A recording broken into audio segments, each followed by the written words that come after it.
I wasn't here, so that would be.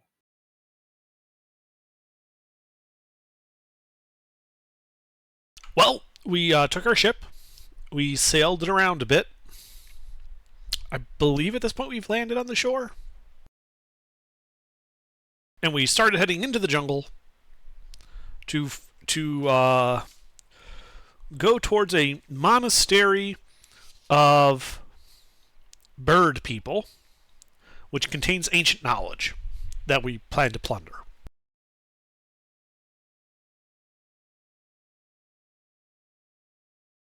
Like part of the way there.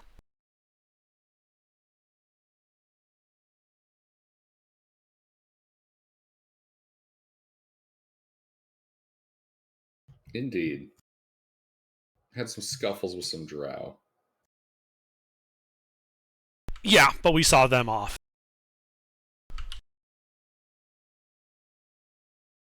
Indeed. Well, we shall resume then with you guys standing atop one of the escarpments just above the jungle canopy itself. You're now in the mountains rather than the jungly mountains. You're above the tree line. Cool. And you can see, rising above on the horizon, many a mile away, are three great snow-capped spires. Plateau kind of naturally resting between them. Yes, the barrier peaks, they call them. No, that's Icewind Dale. I think. No, that's barrier peaks. You're thinking of the spine of the world, Gilbert. Yep. Oh, I am thinking of Spine of the World.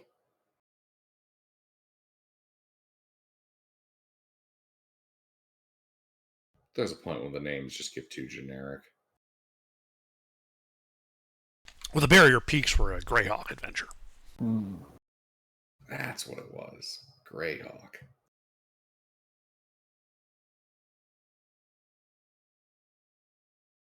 Well, you guys gonna travel? Yes. All right. You guys proceed up and along the mountains.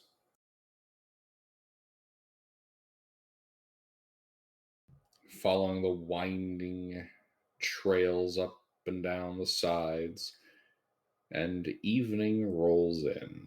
I should ask, are we still level 10? Yes. All right. Probably. Are you guys? Yes. Yeah. All right. Yeah. 84,401. Thank you.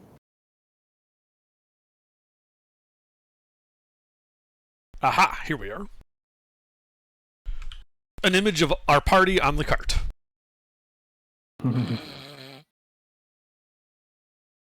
I was just watching that video about Beverly Hillbillies. Alright, so who's Jeb? Went up from the ground, came a bubble of crude.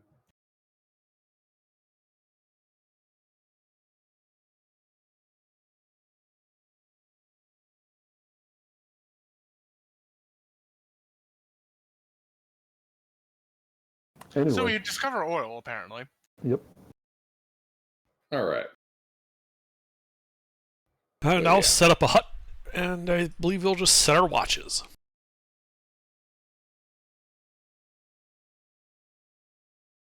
Who wants first watch? Me and the champion will take first watch. I'll take a second. I'll join him on the second.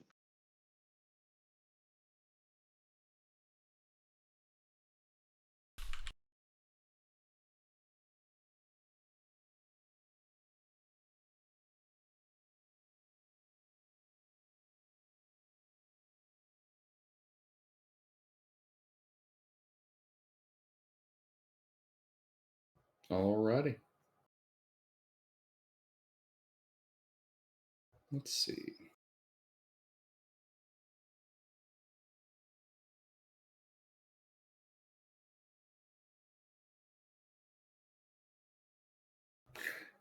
Alrighty. Yep.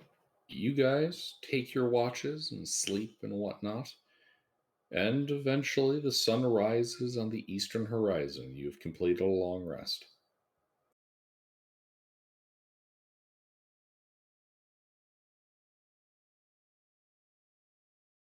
Well, let's get moving. Onward. And upward. And occasionally downward, maybe sideways. But always spinning.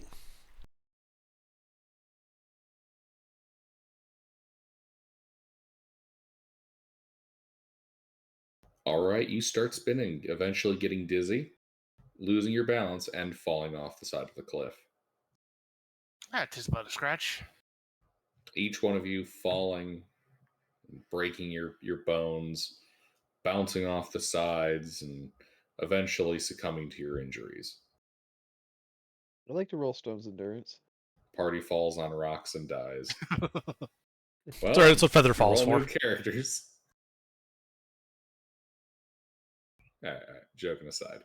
But yeah, you guys make your way across the last couple of mountainous terraces you need to travel over, up a winding cliff face, and eventually make your way to a small platform of carved stone. You can see it'd be generous to call it a stairwell, more of a loosely carved path almost up the side of a cliff leading to what should be the monastery about 400 feet straight up. How wide's the path? About a foot. Really gotta talk to some architects about this. Like a mountain goat would have no issue with this.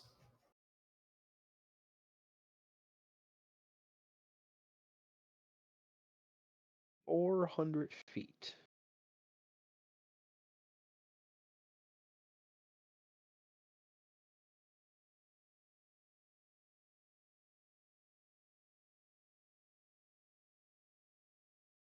400 feet straight up? Not really straight up. It's 400 feet straight up to where the monastery is. The actual path, though, is a bit winding. Right, but we could like get to the top by walking and then just lower ropes and pulleys and stuff to hoist it all back up here.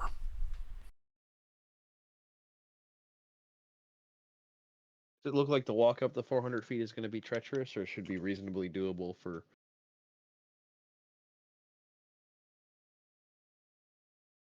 Give me a nature check.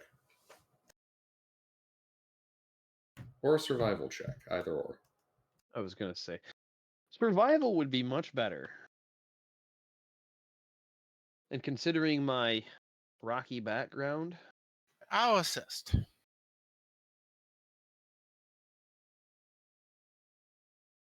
Uh, 21. as long as a person keeps good footing and the wind doesn't get too bad, you don't think there's going to be a risk of losing your balance, probably. As long as no one Okay. does anything stupid or starts horsing around. Well, I'll just wild shape into a giant goat and yeet myself up there. And then throw rope back down so you don't have to worry about any issues. Oh, right. And this would probably be a good time to remind everyone that a while back I edited the fall damage cap, so it's at 1,000 feet instead of 200 feet. Mm. We realized that people reach terminal velocity too quickly in this game.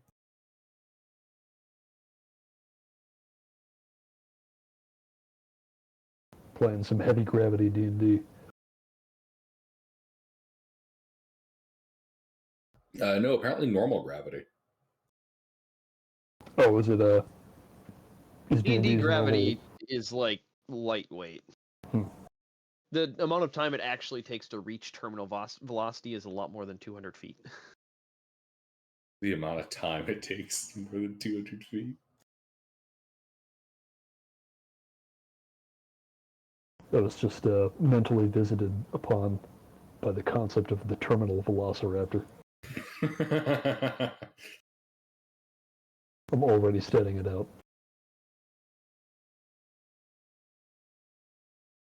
I'm remembering that.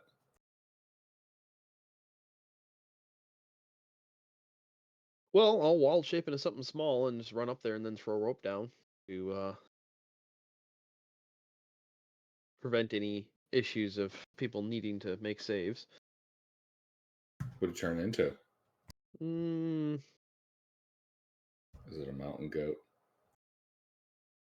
there actually isn't a regular goat on the list. Really? That's Giant dumb. You goat. can turn into a mountain goat. Just use the deer. It's probably close enough. Yeah, sure. I was gonna say use the giant goat. Just No, make it not giant. there is a There- goat. Yeah, there is a goat. It's in the monster manual. Yeah, 0-0. Oh yeah, it just wasn't showing on the like the drop down list. If I type goat in, it comes up.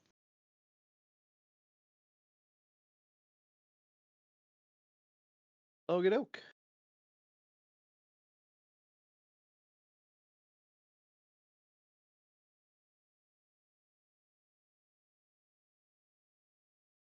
Yep, so I'll turn into a goat and go by and run up the hill and then shift back, as long as it's clear up there and being a goat would be insufficient, and then throw rope back down.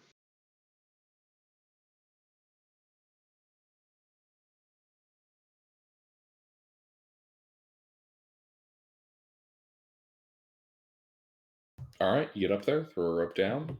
Everybody climbing up. Well, Yep. we're hoisting the cart up there. We might need to get more rope up there first. Well, we Yeah, got I was tons of doing rope. that so players can get up there.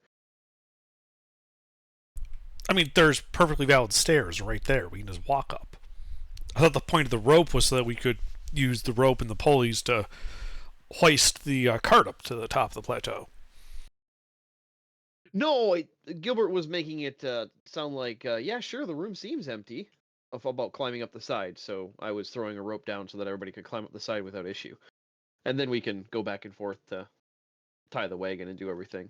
Because you'll probably need to go up there and fabricate something to get an overhang.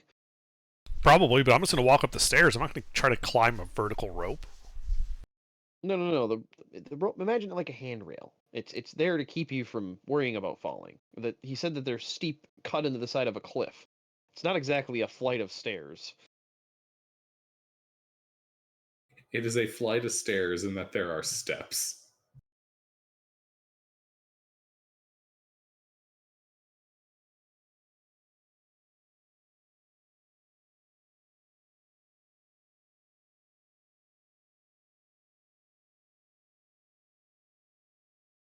All right. Think of the bird monastery from Chult. That's what I was thinking.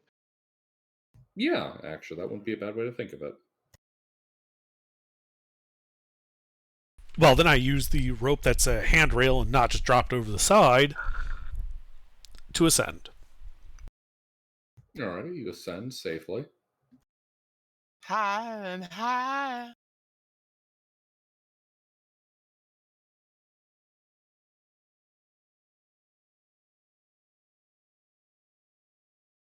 So what do we see when we climb to the top of the rope?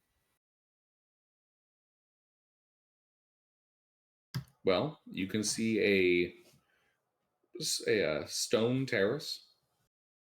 It looks like the bricks are a little loose and they're starting to overgrow with the occasional weed.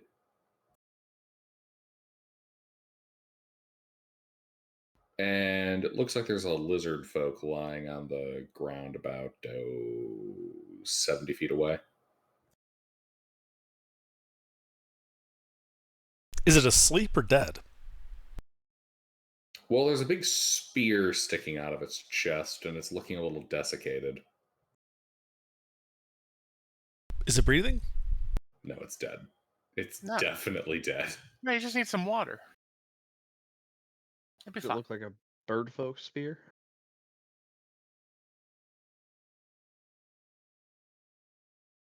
Yeah, it looks like a bronze spear.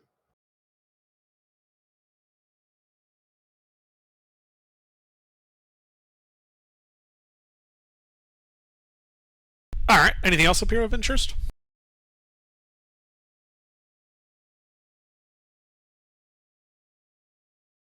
It's is there anything on the dead lizard men besides the spear? Obviously.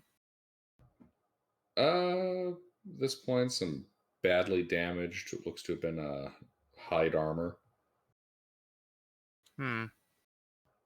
iron short sword, which is badly rusted at this point. Ah, so he's been up here a good while. Yes. Hmm. Other than that, there's not much up here than a staircase leading up to the next terrace. Well, looks like the next way is up. I start walking up. All right. So it looks like bringing the cart up this thing is not going to be feasible in any reasonable period of time.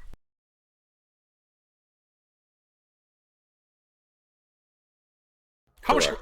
This would be like trying to get your car into a Buddhist monastery in the Himalayas.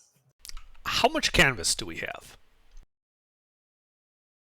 Let me open the inventory. Because if we take a bunch of canvas and coat it in wax, so like beeswax, stitch it all together to make a gigantic bag, attach it to the top of the cart, and then light a fire on under it.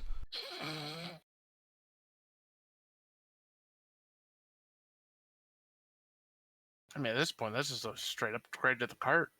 Deep elven lore right here, guys. We have. We call it a Vernian Ascender. Avanti, avanti. We have two 10-foot by 10-foot sheets of canvas. I don't think that's enough.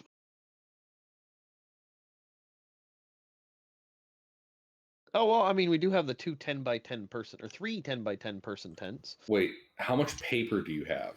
You could fabricate into a large paper floating lantern. Well, I mean, DM just ruled, Intervin. I've got lots of joking. paper. It was a joke because I know how much paper he has. It's all of it. The man deforested an entire continent. Begins emptying the bag of holding. There's just like paper after paper. Like buy I like mean, the pot. I pull it out by like the 100-pound.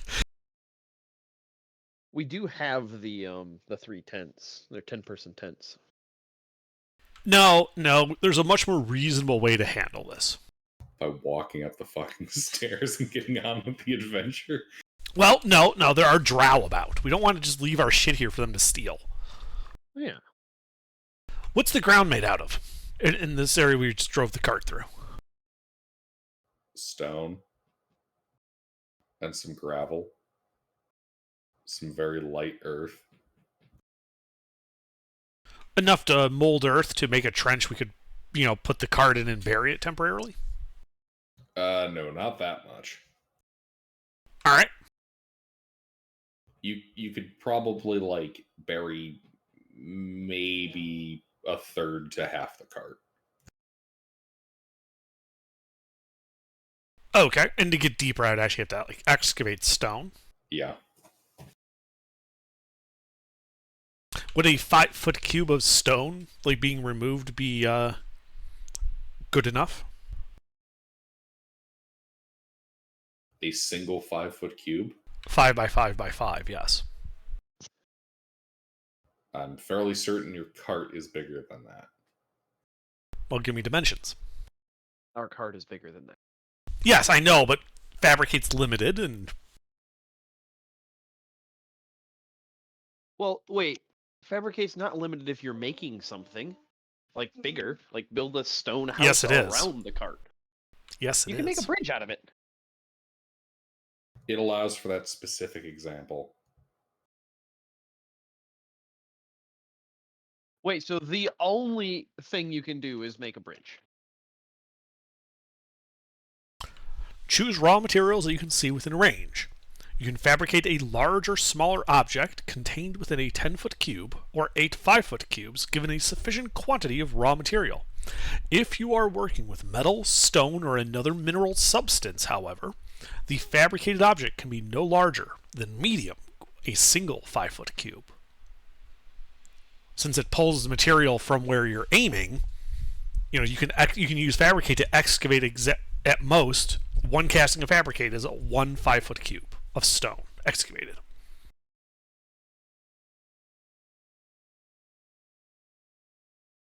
But then you can fabricate up to 10 by 10 by 10? No. Oh, okay. The big shape only applies to non-metal, substance. non-stone, non-minerals.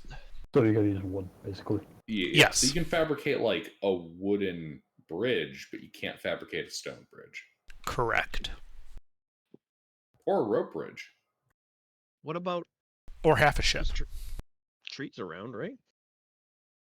He said we just send it out of the tree line. Besides, the point was to conceal the cart's presence. Building a house, a literal wooden house around it, won't really help much with that. No, I was thinking of a gnarled fence. How about we build a house and hide the cart somewhere else so they go after the house? How far is the tree line from here? Like, how far away would we have to get to wooded area? It would take another day. It would take a day's travel. Oh, okay.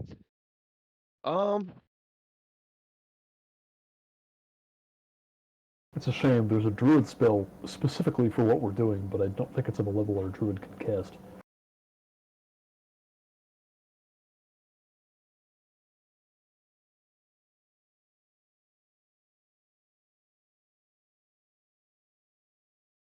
I have an idea. How stable is this rock face? Oh, I'm sure this will end well. Give me a survival check.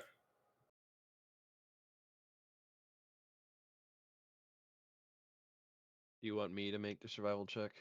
I can make it if you make it nature. Well, No, I should make it because it'd be my character considering this as an option. Fair enough. That's true. Oh, it's not bad. It seems pretty stable. Okay. So here's what I propose. We take the heart, we put it up against this cliff face, right? Then I cast Wall of Force around it to protect it, and then we just cause an avalanche.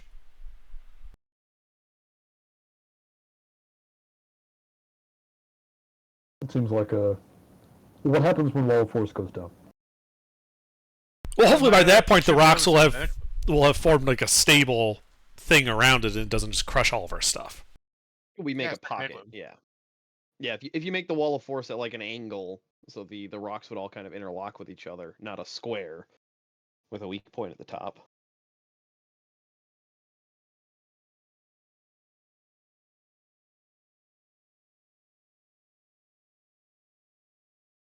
Man, we really don't want Drow to steal the wheels off of our ride. What do? We put it under a fucking rock slide. Stole our wheel. What is this, California? It's Drow. Yeah, kinda. What is their name? Jesus?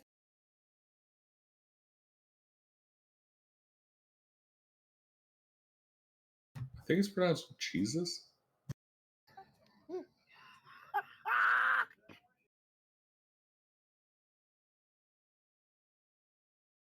No, that's Jesus.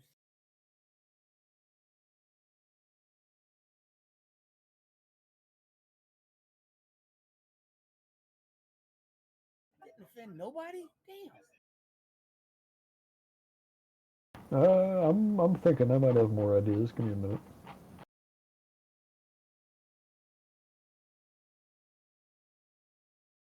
I mean, I just made a racist joke. Nobody caught it? Aw. Yeah, we heard it. It's just we're considering how to secure our cart so the Drow don't come and steal it. Is there like a rain tarp that we could cover the cart with? Not big enough. Maybe the Somebody tents. to go We have talk 3 to of them. them. Yeah, we Well, could somebody- bag it with the tents. Father Varick has a suggestion. Apparently, they will take our stuff because they are feeling neglected. Perhaps if we give them our stuff, they won't feel the need to take it. But I asked for the tarp because I do have mold earth. So if there's an area that's not just solid rock that we can dig out, we can bury it. Father Varick does have a vow of poverty, you know. So. Right. That's why we hired you, mister, is because you're cheap.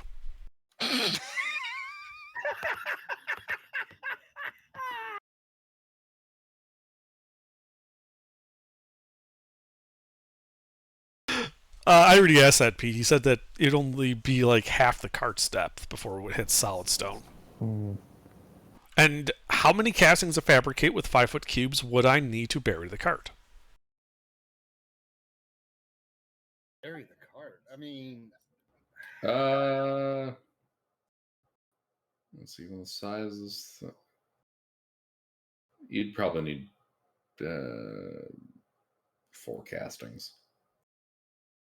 Well, if you guys are okay hanging out here for this day and the next day, actually, really, just we need to hang out here for this day and long rest, and that gets me a total of 6 castings of fabricate up to. I mean, are we in a rush? No, There's got to be a say- better way to do this. I'm all ears, Pete. I'm all ears. Well, we're on like kind of a rocky slope here, right? Yes. If we keep going along, eventually we should find some place where there's like a divot in the rock or a a gully or something like that. like a pseudo cave, kind of partially. Yeah, like a indented. cave or just some kind of depression that we could tuck the cart away in, and then maybe we could bury it, and then you could like fabricate some grass over it. Oh, yeah, that's true. If we could just find like a ravine to stick it in and just make like a covering over it. Exactly. To That's why conceal I it. asked about the tarp, because you don't want to get dirt in everything. Yeah, that's. Well, I we was have- thinking we more have- like if we could do that, I could just fabricate like the entrance to be solid stone and just marked in a way. Well, if we find a cave that doesn't lead anywhere, that would be even better. But yeah, I think we should look around for something like that. All right, gang, spread out and search for clues. Some kind of divot or Well, gap who's or good gully at or like what's it? terrain stuff? Because I'm not. Me, a mountain boy. Mountain I'm man. literally the guy. All right. Well, terrain will start. He'll come back down, I guess, and start circling. Also, is there somewhere I can secure that rope on the top so we don't have to? We can go up and down easily.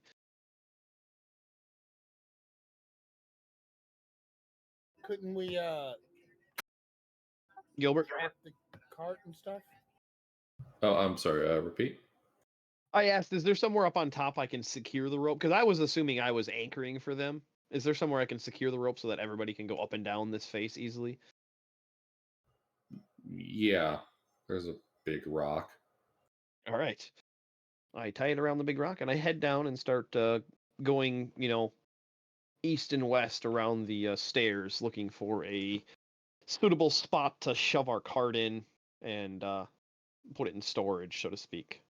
If we can't find anything else, we could always just put it up against a cliff face, and like maybe stack some big rocks on top of it, cover the whole thing in dirt, and then maybe fabricate a little grass top for it. All right. You give me a survival check. Thrain.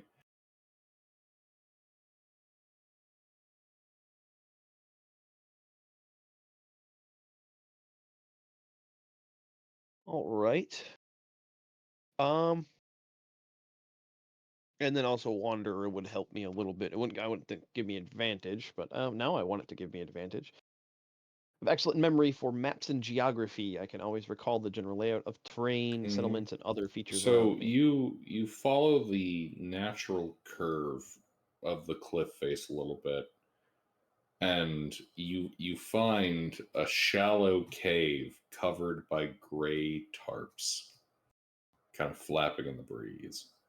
Oh, Oh, okay. Well, I won't approach. I am loud and clanky, but once I see them, I'll go back up to the party and be like, "Hey, there's a cave with carp tarps over the top of it." I You found found it someone pretty else who easily, buried but their we cart. could probably hide it better. So yeah, everybody can come down and we'll check this place out. Yeah, we should go explore that cave. Let's go spelunking. Good idea. All right, you guys step into the cave. We're parking the cart right outside the cave. Yes. Yeah. Inside this cave, past the gray tarps, you can see a trough full of stagnant, foul-smelling stale water. The horror. A pile of old hay. And a sign that says, "Please park your cart and goats here." Oh. Transport all goods up the side of the cliff by hand or by goat. Perfect. I'd like to take a look around and see if there's any alternate ways in here besides the entrance.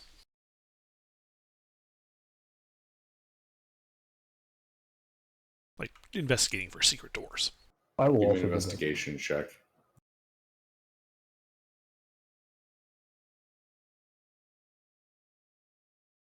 Alrighty, you in fact discover hidden behind a loose rock is a small divot in the ground, inside of which is a small, weathered cloth pouch. Ooh, neat. I grab it. It clinks. Uh-oh. I do a detect magic ritual.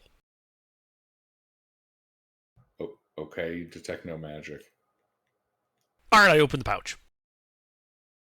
It has 50 copper pieces. Neat. Fucking 10 minutes on bomb squad over here to determine it was someone's change. I threw an acorn and entered it. No. I whip around and pull out my scroll of Scorching Ray and just start blasting. You'll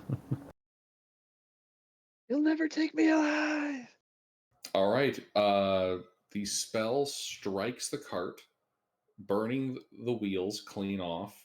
It loses its balance and falls off the cliff face. And I'm going to go down there and get it. You hear Rebuild a the cart. crash, smash, and a shatter as all of your goods are sent careening down the side of a cliff, spread across the landscape, never to be found again. What do you mean? They spread across the landscape. There's like an obvious trail to follow. Yeah. Careening Most off of the us have side. I say, yeah, most of us have a locate object. Several of them go twinkling off into the sky like Team Rocket.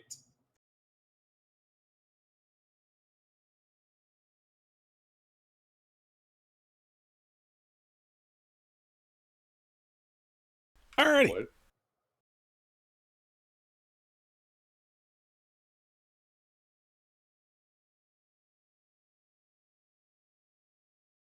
So, we got a parking spot. Yes. Assuming you guys want to conceal it. Yeah. Mhm. How big is the entrance to this cave? Like as we bring the cart in and park it. Rain will start tending to the horses. We have Getting them horses? settled. Yeah, how do you think we were pulling the cart around? I thought We Sleuth have was 8 doing it. horses. We have 8 horses. Ah.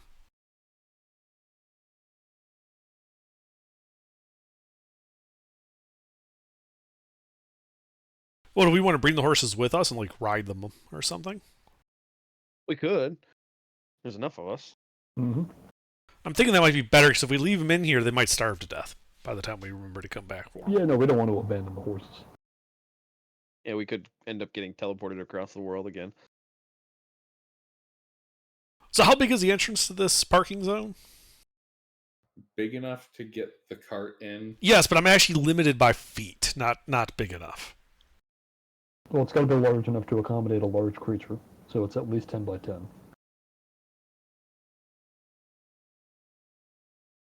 It's 30 feet deep by 40 feet wide. The entrance. 30 gray feet tarps. by 40 feet. You said It's deep. open. He's to asking about the fucking entrance. cliff face. Oh, okay. And what, the tarps just hang down from above? Yes. Okay.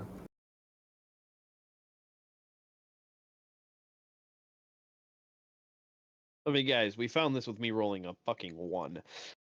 Yeah, there's got to be something about it. But then we wouldn't know that. It's a volcano lair.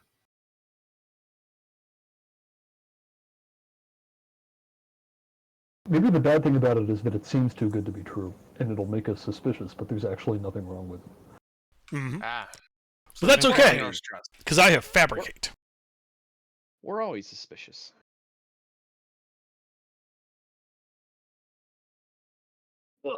And so I'd like to fabricate these gray drapes on the front to make like a solid stone-looking, like craggy surface out of like stiffened cloth, so that to the casual glance it just looks like stone face instead of flapping in the breeze. Okay, so you're fabricating it to make it look stonier. Yes. What are you fabricating into it? Well, we've got a bunch of cloth. Basically, I'm making it into camouflage netting, is the idea.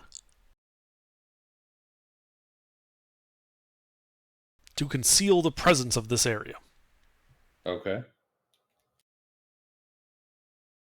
Give me an intelligence stealth check. Well, at least it wasn't dexterity. Well, yeah, you're using a spell.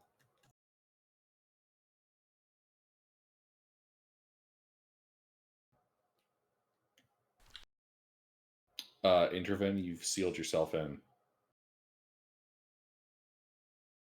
No, I didn't. How did you do that from the outside? Oh, never mind. You sealed yourself out. That's a real rock face right there, Intervene. Nice! Wind blows through, ripples ever so slightly. Unfortunately, you've trapped us and the rest of the world inside this cave. Only the cart is outside. Don't! However, you can perceive the cart through the fire reflecting off the cave wall. Fire? What fire? Oh no, we're in some mine problem. What are you talking about? That is a cart. You fools, you figured out what the problem was. The cave was actually an allegory the entire time. That's what you get for rolling a nat 1. We wake up in a cart after tripping balls on some bad wine.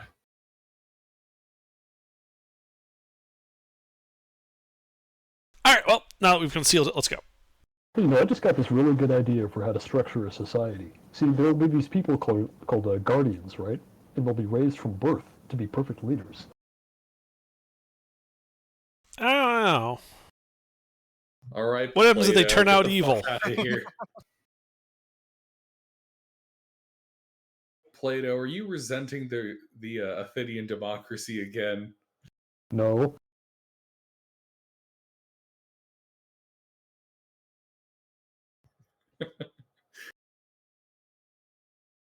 Okay, what the fuck are you guys doing? Well, now that we've successfully concealed our car, I think we mount up. yeah, we mount up on our horses and go up the. Well, that's assuming we have saddles for these horses. Do we have saddles for You're them? going We to have take the saddles. horses up a 1 foot wide. Well, we'll lead them by for that portion, but otherwise we're bringing them with us. The terrain is not suitable to horses. Tough. I'm telling you that, like, Mister, I need a a Skyrim horse screen cap cannot step. fit on these stairs. They actively resist your attempts to get them on the stairs.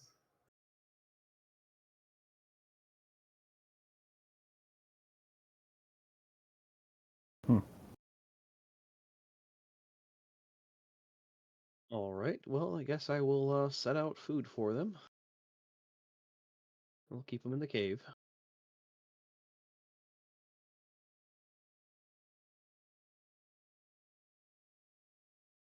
Yeah, we should clean out that trough, because that's apparently what it's for. Yeah. I think if we had known that we couldn't take the horses up the mountain, we would have done that first. Well, I think we can still pass through the canvas. I think it's just so well camouflaged that it looks like rock, is what he was saying. Well. Yeah, I was making a joke that he hit it so well he thought he fucked up his fabrication and made it actual stone.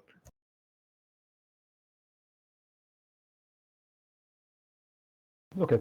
Yeah, then we'll leave the horses in there. And leave out some food for them after cleaning the trough to make sure it's sanitary. Yeah. And some water, of course. Oh, yeah. Having Just done open likewise a for couple the water barrels of bowl. water for him to drink from, and then a Yep. couple barrels of oats. I make sure to spread out the oats so that the horses can tell it's there. Mhm. I don't want them coming up the mountain and whining at me, complaining that there's no oats.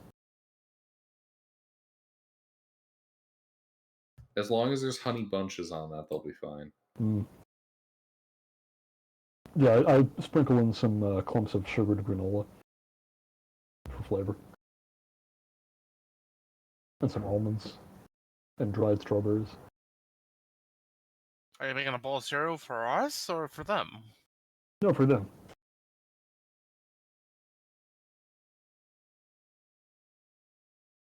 Okay.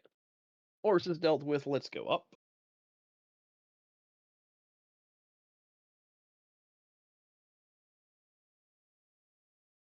And once we get to the top, I will pull my rope up and re-secure it to my pack.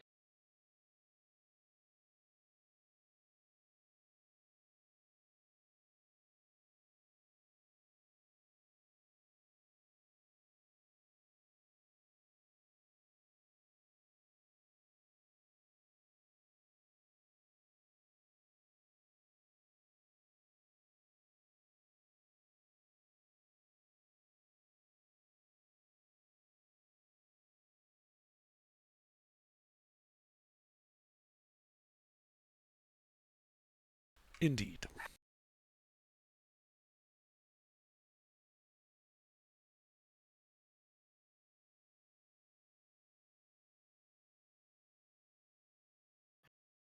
Everybody got quiet. We still playing? What happened? I think so. We told Gilbert we were then walking up the stairs. Yep. I'm just getting my next spot ready. The game All is right. loading. Yeah, you guys have to go so through the loading screen. I'm prepared. Okay, I got it. Yeah. We keep going up and down the stairs, and it keeps triggering the same cutscene. Yep. Yeah. Yeah, there is a like scripted animation that has to play, and then it goes into the cutscene, and then it goes into the loading screen. It's just that slow ass elevator in Mass Effect all over again. See, I've never played. Why would you remind me of that, you sick bastard? That elevator was evil. I'm just thinking of Metal Gear. You know, fall down the elevator, take a you take a step forward out of a cutscene, and then fall down an elevator into another cutscene. Yeah, but that's just because that, Metal Gear is like 100% cutscenes. No, that's what Metal Gear Solid 4. You move between. It's got like 10 minutes of gameplay between the cutscenes. Most of it's walking. I mean, okay, look, like I'll give you an example. You have 3 feature-length films on this game with Okay, like 17 like, 10-minute walking levels. The one you're describing, Gilbert, is specifically Metal Gear Solid 4. The others are mostly like a normal ratio for a video game to have. I'll believe it when I see you stream it. Metal Gear, the one You want me to stream Metal Gear 1? No, you want me to stream Metal Gear Solid? I'll do it sometime. All right. Okay. I believe we were playing D&D. So you guys make your way up the escarpment onto the terrace, and then head up, presumably, the flight of actual stairs that are there.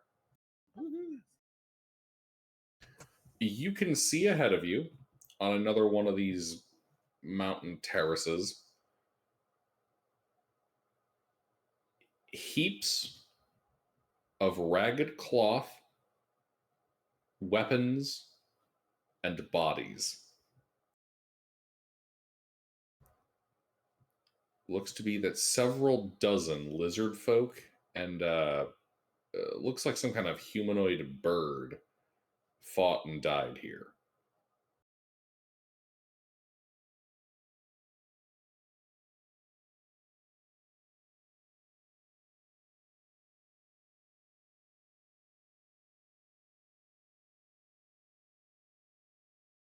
Okay, how old do these corpses look? Give me an investigation check. Actually, it'd be a medicine check. Oh, too late. Yeah, my bad.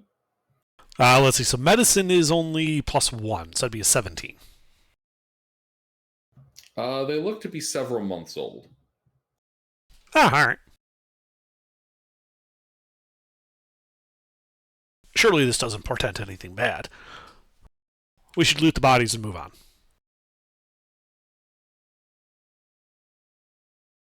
All right. Yeah, you go to loot the bodies. As yeah, you pretty readily spot the kind of dried, skin-covered bones begin to move. Roll an ish.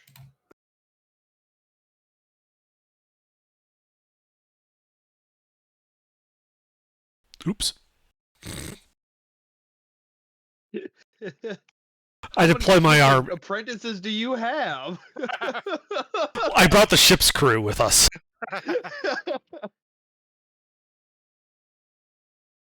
Each one of them goes on their own initiative. Uh-huh. Each of them with No. a slightly different stat block. Yeah, no. The DM goes first, cast Fireball. They all fucking die. What about the two with evasion? No, they die too.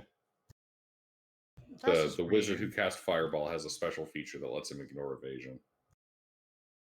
I quit. I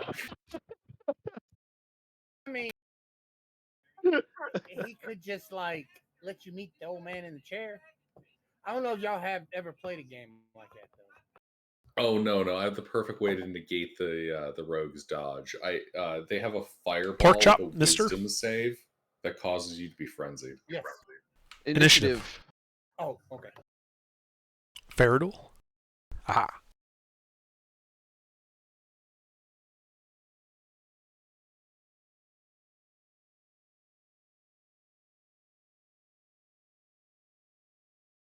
I mean, come on. Are we gonna have another night again? Fuck. Yes, we have night every night. Pete, World you here? depends on it. Underdark, he's on sometimes- to us. It's He's sometimes learned about followed the by morning. day-night cycle. Well, I mean, if it's good, then I'll go last because as the healer, that makes the best sense. Healer should go last. That way I can bring anybody Is back Pete to life. here? Ah, here he Or is. He was. Peter. Miss you, Pete. Hey! Sorry, I'm Lord. late. Oh God, Pete -1, actually buddy. goes before me. Wait, we're How going does that backwards? go at negative time, or how does that work? We're below 0. It goes like this. I mean, I'll happily be so slow that I'm actually first. Or you'll be last in the at another turn. Oh, you know what they say. The first shall be last, and the last shall be first. Well, the first is gonna be dead here. How far away is the offending creature / person?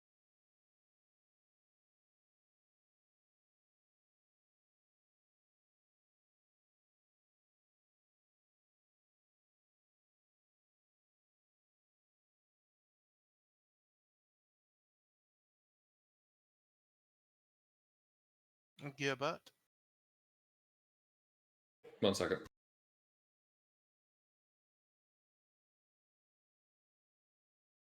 Okay, sorry, I had to get some stuff on my end. What? it's all good. So, what's the offending creature and how far away is it? Oh, yes, it appears to be several a dozen skeletons, both lizard folk and bird people. Ah, excellent. So, how Standing far up. away are they? The crowd is about 20 feet away. Oh, excellent. I shall wade into the crowd of skeletons, raging as I do.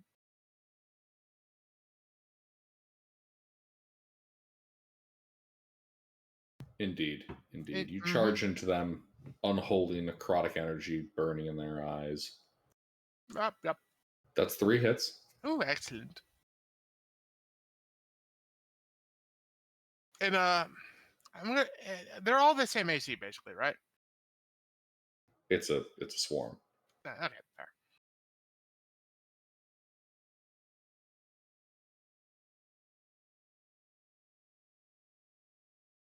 For 21, 20, and 17 magical hammer damage.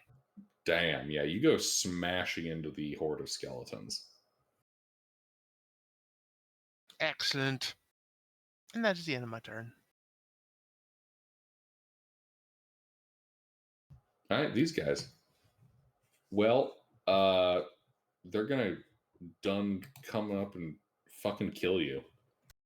I figured they would.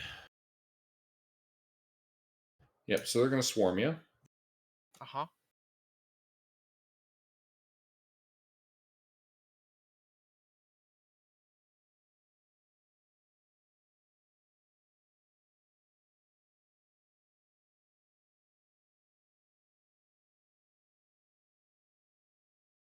Let's see here. 1, 2, 3, 4. Wait. 1, 2, 3, 4. Yeah, 5 hits. And 1 crit. All right.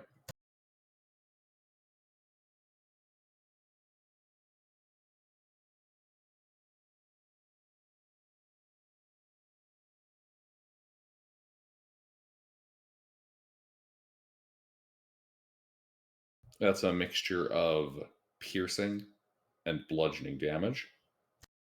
Radio.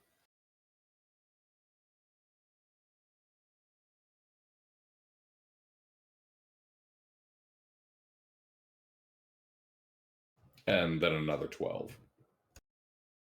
Okay.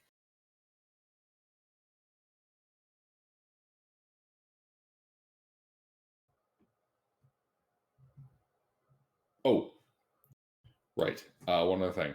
Because the horde has hit you, you are now grappled by the horde. Ah. Intervene. All right, so it's like just a horde of skeletons, right? Oh, yeah. Okay. So no point in targeting them individually. Are they like a mass of like those animated bones, such that I could hit them with like an airburst fireball without hitting Faradol?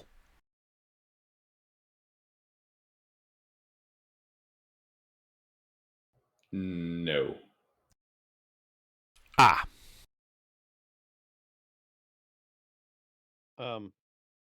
We got a healer and a paladin in the party. You can hit Faradol.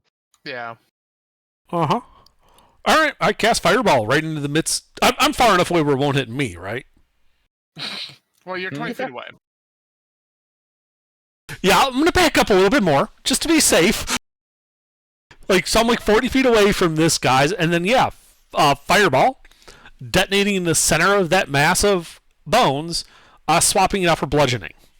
All right, you Dex run saves. right up to the cliff face, swap it out for bludgeoning. Whoa! You said nothing about a cliff face. I'm not going near the cliff face. I've seen this movie. Oh, okay. Okay, you go near the stairs. I dislike the stairs too. Is there like a nice little trench line I can jump into? I suppose you could hop over the side of this terrace. The 15 feet it takes to get to the first terrace before the bad stairs. All right, tell you what. I will back up 5 feet from my initial position, and that's it. And then fireball, center of the bone, so just like 25 feet away. Dex save. Man, Interfin fucking acted like a geriatric man at a single, slightly steep stair step. Avoiding that shit. Don't want to break his hip. Faradol failed. Yeah. So did the bones. And so that is 23 points of magical bludgeoning damage. Oh, bludgeoning damage. I like that. Alrighty. I thought you might. Yeah, they explode into shrapnel.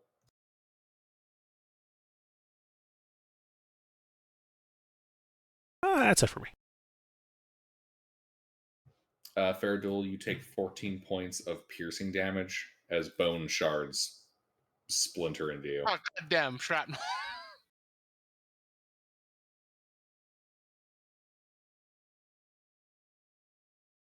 That also breaks their grapple of you.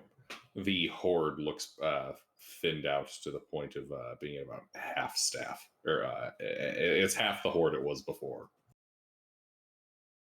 I guess their bone is only halfway. They're running a skeleton crew.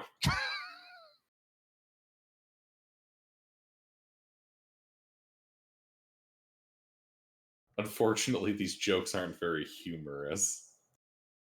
Eh. I'm gonna break a leg at this rate.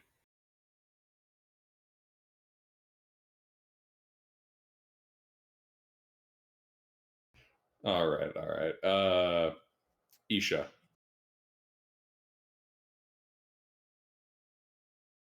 Still can't fit it an AoE to hit the bones without hitting Faradul. Well, what kind of AoE we talking? 10-foot sphere. 10-foot radius sphere. That would be doable. That's okay. A small one that you could Yeah. avoid friendly fire. She casts Shatter on the bones. Con save. And are these bones old enough that they count more as stone than bone? They're not that old. Okay. Yeah, just figured I'd ask. That still fails. For 15 points of thunder damage to them. As several more skeletons are blown to pieces. That's it.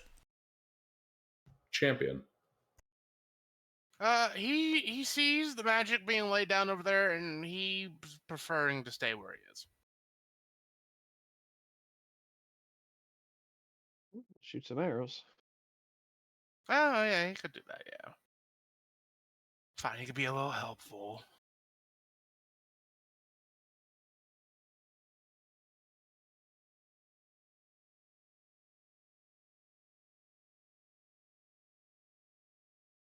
One hit? 2 hits. Oh, alright.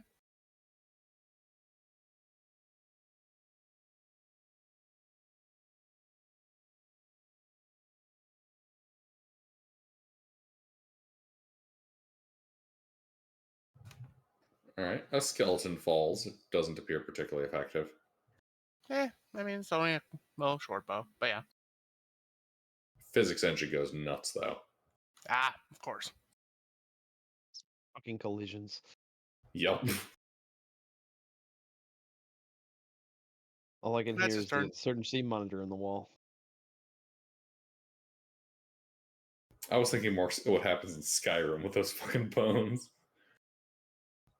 Just explodes all over the goddamn room. Let's see. It's the champion Varric.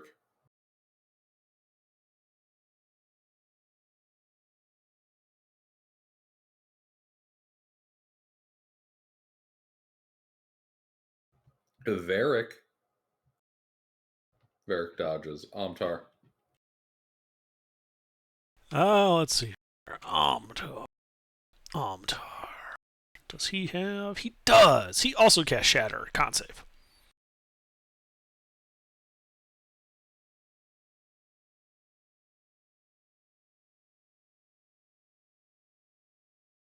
Ten more thunder damage.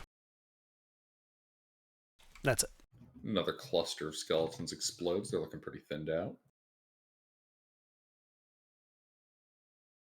Thrain.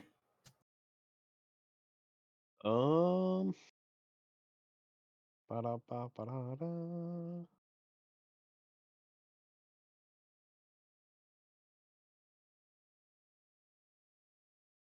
We are looking at my ridiculously long spell list. 1 second, because I don't remember if I have an AoE prepared or not.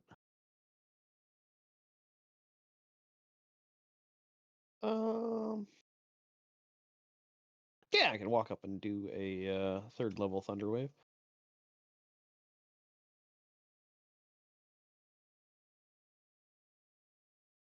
So yeah, I walk up, do a Thunder Wave con save.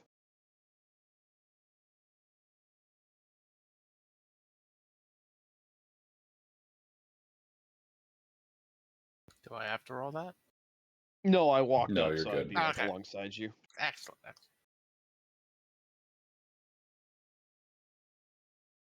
All right. They didn't beat my low AC or my DC, so that is 19 thunder damage, and they are pushed 10 feet away. Indeed. Horde gets pushed a wee bit. Bones go flying. It is nearly entirely dissipated. Only a few remain.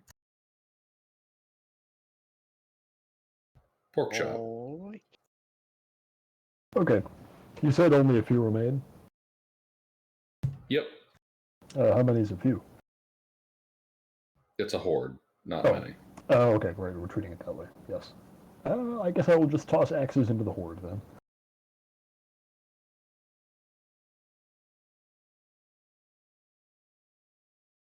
You don't have to be particularly accurate. Good. Because, oh my god. Well, Well, you were. Jesus, look, that was almost free. Okay, well, it's all going to the same place, so we'll just roll all the damage. What's your mod? Hold on, that gets a little complicated. Let me see here.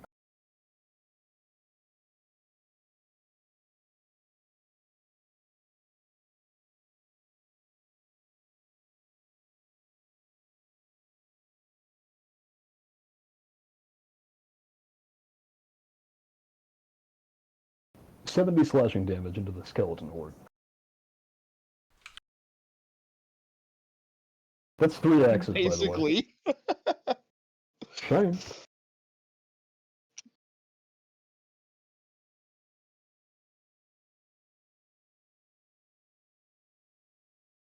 So you throw 3 axes into what's left of the horde. Mm. What ensues is a almost comical series of events where the axes cut through the first skeleton, sending the bones flying as this turns into some kind of almost Rube Goldberg machine of skeletons exploding as the axes take out bones, which take out other bones, as the horde of skeletons effectively disassembles itself before your eyes. Fantastic. One of the bird people's skulls is currently spinning on the stone on its beak like a top before coming to a rest. I marked down an X on my score sheet. You're out of a niche. It was over the line, mark it 0. Just let it go, Walter. Fucking pulls out a magic missile. Am I the only one around here who cares about the rules?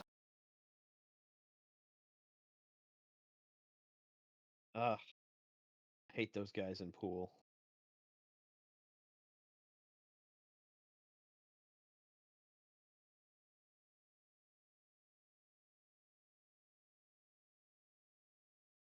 Hey, how's it going? Pretty good. We just killed a horde of skeletons. Yep. Give him the Castlevania special. Right, well, I guess we continue looting them then, if there's anything of value here.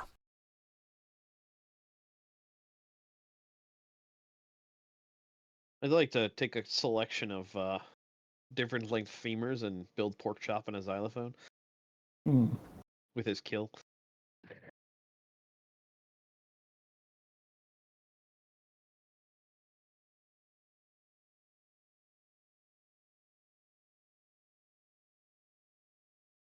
Indeed, you can do so.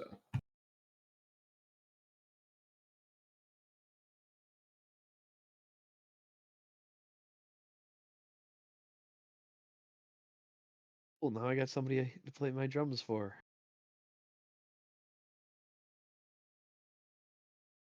Getting the band back together. Sorry, I had to stretch out my jaw a bit. All right.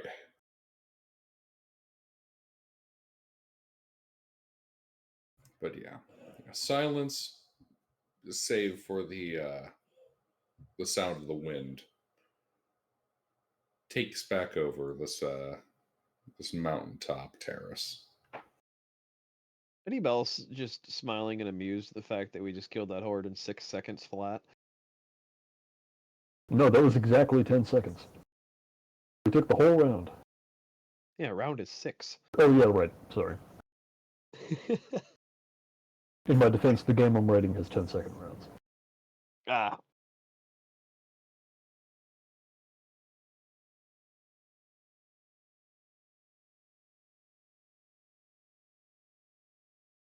That's just really fun to watch right there with the skeleton and the xylophone. Yeah, if you're old enough, you can fucking hear it. I haven't seen this one specifically, but I can hear the image that makes, or the sound that makes.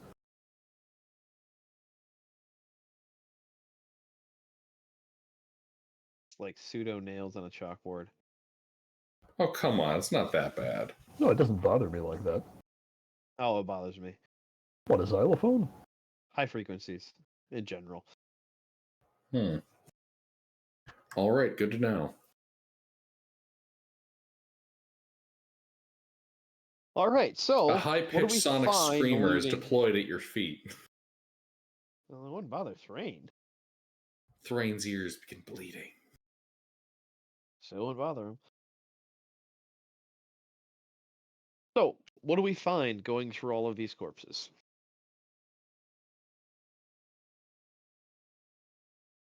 You find absolutely nothing of any value. The wood's rotten. The metal is rusted. Any valuables they once had seem long gone. Alright, well, let's just head off then. Continuing on to the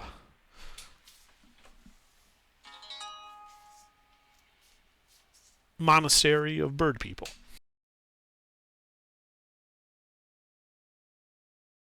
All right, you guys proceed up another flight of stairs, taking you to yet another terrace. This one higher up than the previous one. You can see overhead a series of stone archways, just kind of freely open to the air. They're not supporting anything, marking the path to both a section of the mountain and what looks to be a part of the monastery. Its front face having, looks like, collapsed in on itself.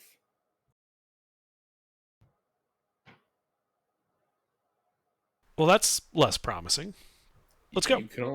You can also see on the ground around you that the stonework is gouged with deep, what look to be almost claw marks.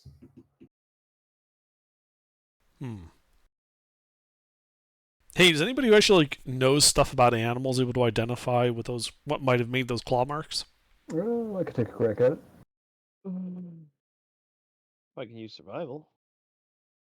No, that would be nature. I know, that's why I said if I can use survival. Can he, or can I help him? Actually, wait, am I proficient in survival? I'm not. Well, I can use nature, or maybe you can use survival? I don't know.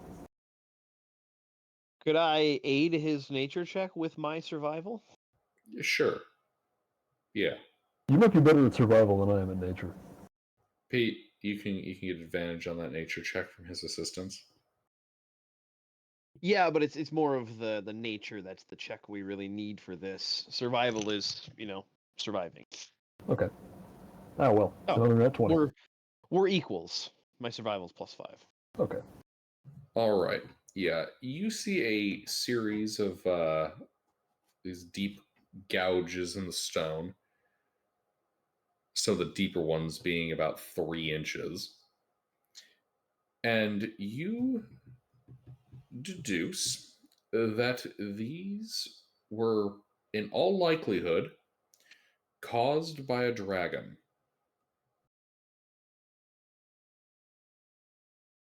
Based on the kind of spread of these gashes, an old one.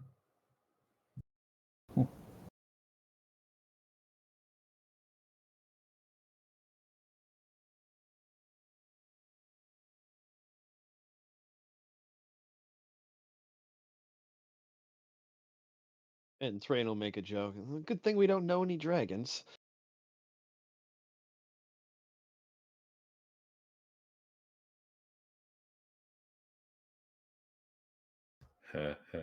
Funny.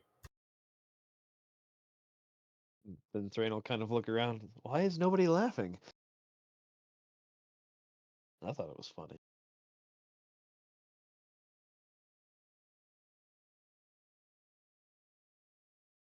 Well, I suppose we ought to continue. Mm.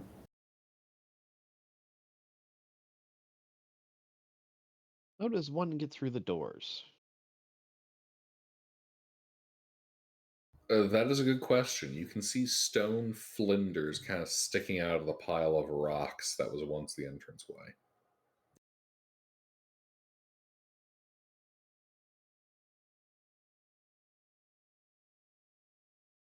Can we move them?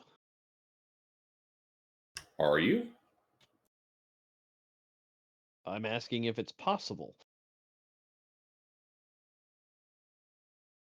Have you tried moving them? Well, are they, the size of a house? These Oh, rocks? no. They're not like a side. No, there's. Yeah, flinders is a very broad spectrum definition of stone. No. The wood is flinders. The stone is just collapsed in, Okay. Yeah. ranging in size. Well, But no, it looks like it could be workable.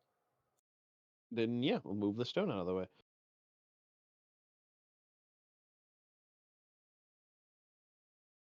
All right. You guys doing it by hand? Well, wouldn't let us bring the horses. It wouldn't be that hard. I got muscles. It's all good. Wait, let me see if I brought anything that would be useful for this. I mean, I got a rope. What, to pull stones out of the way? Yeah.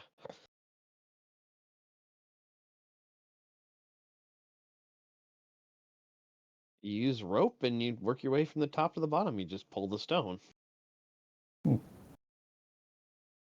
Or I can just like move it. Yeah, you can do that.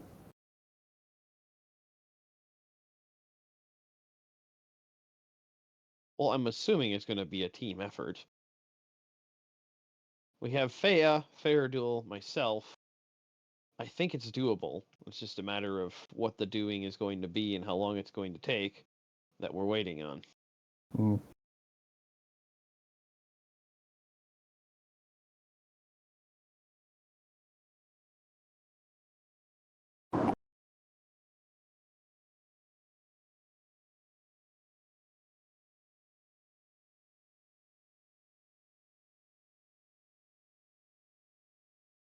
Well, like is that what you're doing, Thrain? You're working on digging? Well, I think the party's working on digging. Is that what the party's doing? Yep. Yes. All right, you guys start digging. Takes about 2 hours to get a good stable hole cleared, but you get a hole cleared. The opening to the monastery is now available. Worst cutscene ever. Of all time. All right, let's go in. All right, you step inside.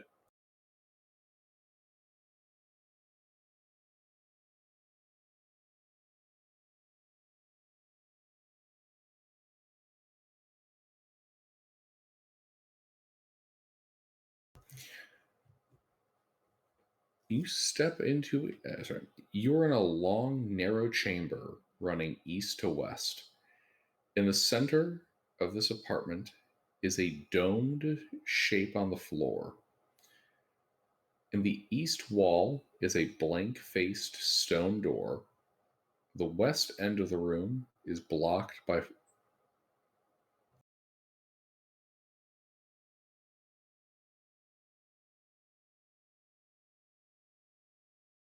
Oh god, I fucking hate it when they do this. Sorry, map orientation. I got a little tripped up there. Yeah, the west end that you guys have come from is the area that has the collapse. The two side walls appear to have several niches cut into them. The shape of the shape of the center of the chamber appears to be a small alcove protected by a half dome, with the open end facing toward the door in the east wall. This alcove is set in a recessed, shallow, tiled well, 1 foot deep, 10 feet wide.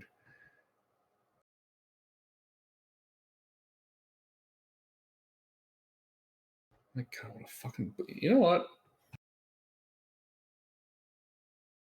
I'm not reading all this. I'm going to copy paste it. Where? Chat. Here we go. There's the blurb. There's enough info there. It'll just be easier if I post it. This is what you guys can see in this chamber.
Oh yeah, fair duel. How fucked up are you? A little more than half. I'm at Number. 61 out of 112. Okay. 35. Nice. Thank you.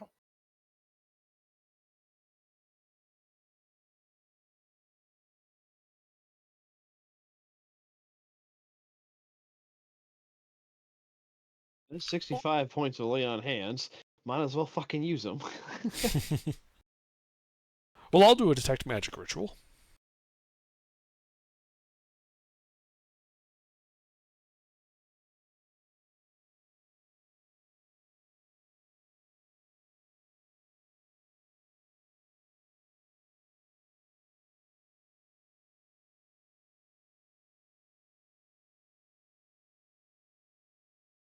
All right. You cast Detect Magic.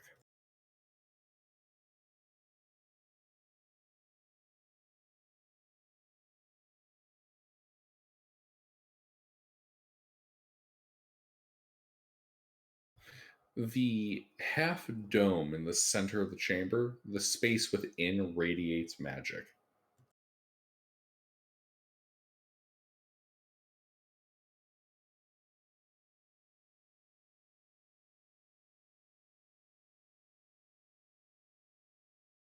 Interesting. Any particular school? Nope.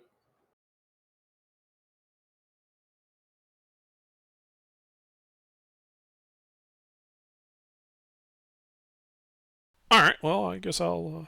So like the whole thing is emanating magic. I think it's only in the center, isn't it? Just the space within. Ah. All right, well, I'll walk up and take a closer look at it. What am I looking at here?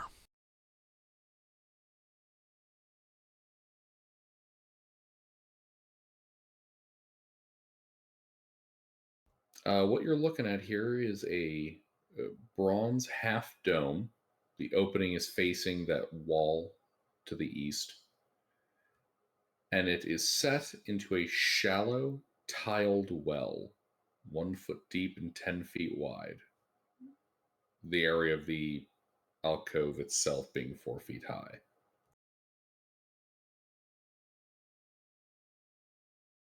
And you can see that display within.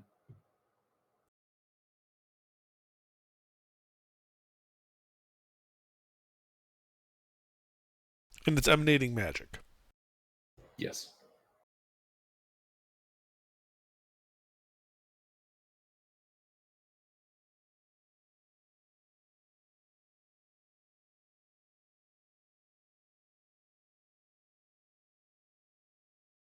Well, I'll cast Mage Hand and try moving around some of the figures in there.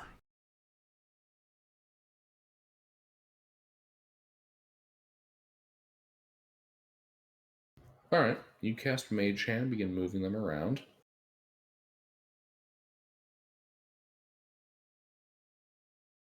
Nothing happens. Okay. I'll bring just one of the figures out of the dome to my hand. Like using Mage Hand, grab it and pull it out to me. All right. You pull it out. Anything happen? Yeah, it begins to grow. Uh-oh. I put it Out of back. curiosity, which Put it one back. did you... Okay. You put it back in, and it begins to shrink back down.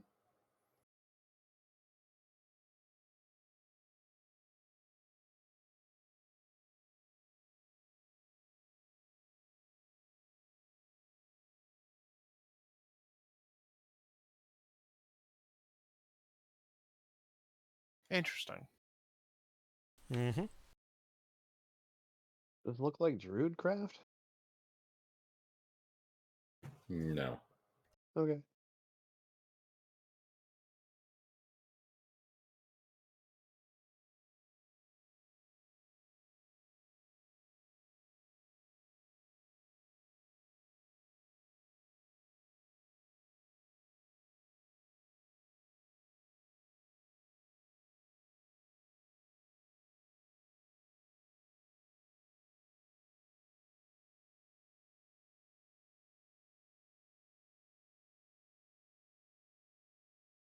You said there's a door at the north end of it? There is. Well, I'd like to go and examine the door. All right. Looks to be made out of wood. Give me an investigation check if you're doing anything more detailed. Well, I am. Roman.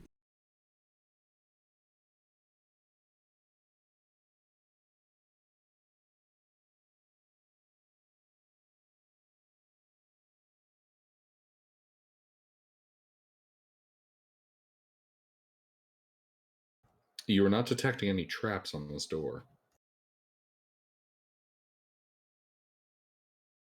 I open the door. All right, you push open the door, revealing a corridor that turns to the north. Huh? There is a corridor. Yeah. It turns north. Wouldn't that just be straight? No. No, this is east-west passage, so Oh! Yeah, I forgot that the compass was rotated. yeah. Yep, it fucked with me too the first time. All right, well, Faradul, you want to take a point? Why, certainly. I'll take point and move on forward.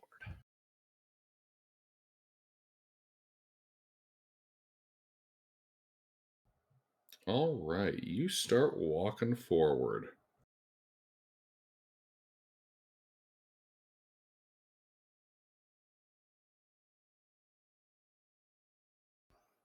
Yep. You walk forward, making your turn so you can see the corridor.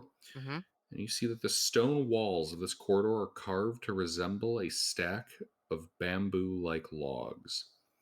The passage slopes down from a single door on its western leg, the inlet of which has been crafted to represent a stylized cavern entrance. It leads to a double door. It leads to double doors of beaten bronze, worked to resemble a forest of seaweed.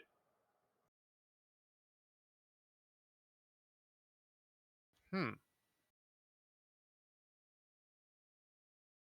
Are we gonna go back fighting those damn fish people? They're just a hooligan. Then we can take them. I mean, yeah, that was never. Of course, we didn't see any Sahuagin outside. It was all lizard folk, bird folk, and a dragon. Fighting the dragon might be tough. We can take everybody else. Fair enough. Go up to the door and try to open it.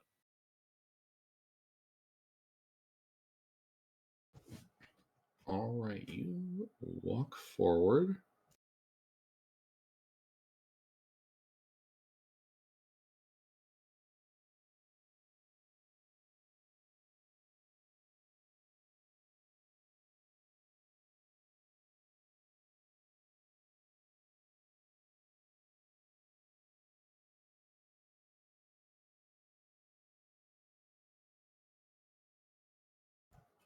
All right, so you walk forward here. All right.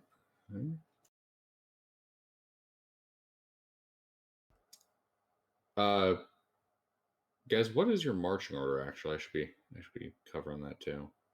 So me and the champion up front. I can be in the next rank. Everybody else, and then me. All right. Hey, I'm typing it up for you.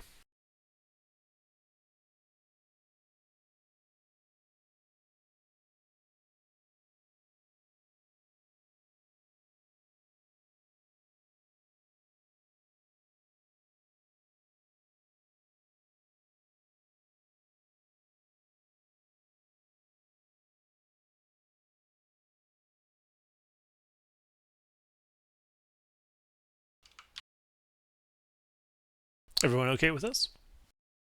Sure.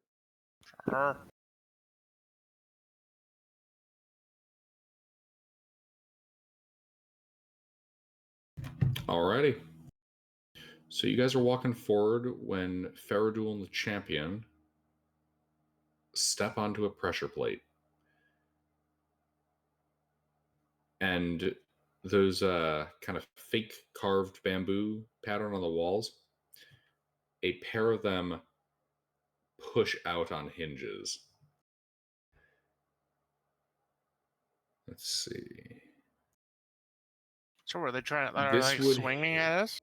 Yes, this swings out and would hit the Intervin Amtar Isha rank.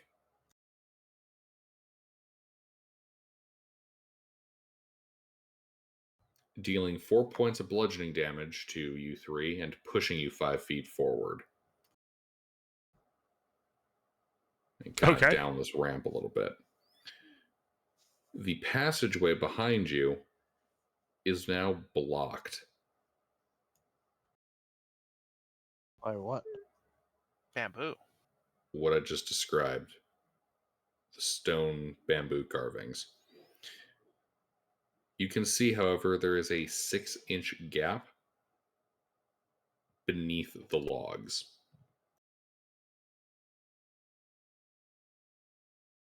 How are the logs hinged into the wall? That you can't see from your side. How are the logs hinged into the wall?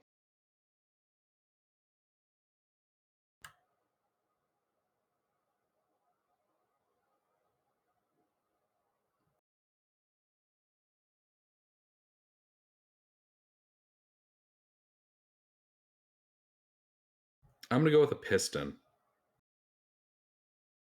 Okay. Does there seem to be some sort of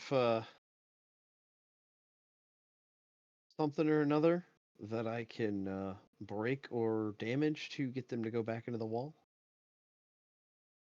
Give me an investigation check. Grabbing onto them and giving them a good yank? Never hurts to try.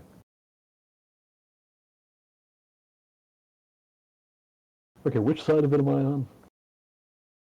Barrick and I are the only ones on the back side. You guys are in the front. Oh, right, it's only in the back. Okay, so if I wanted to open it, would I be, like, pushing it back, or would I be pulling on it? You'd be pushing it. Okay. Can I still use my crowbar for this? Just to pry it apart from the other one, or the other side?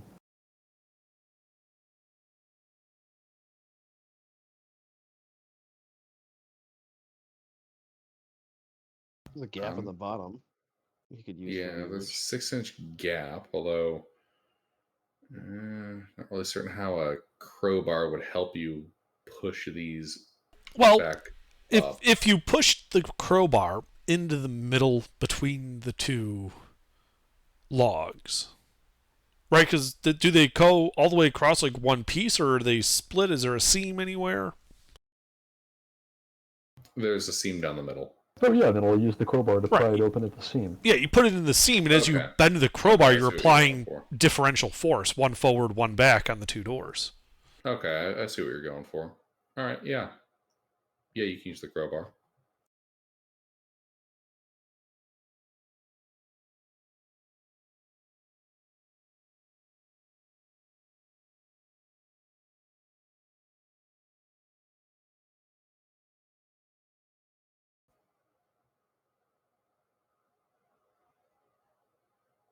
You are able to push it back up. Well, I shouldn't say back up. You're able to push it back out into the wall. Eventually, Alright. you hear a click. And it stays. Yes. Okay. I start checking the floor for whatever it was that they stepped on that caused that to open. Yeah, there's a pressure plate underneath the feet of Faradul and the champion. Well, there you go.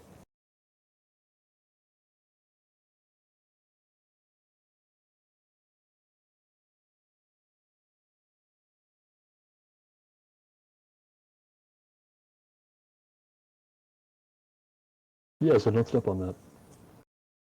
Well, no, I could see where that was.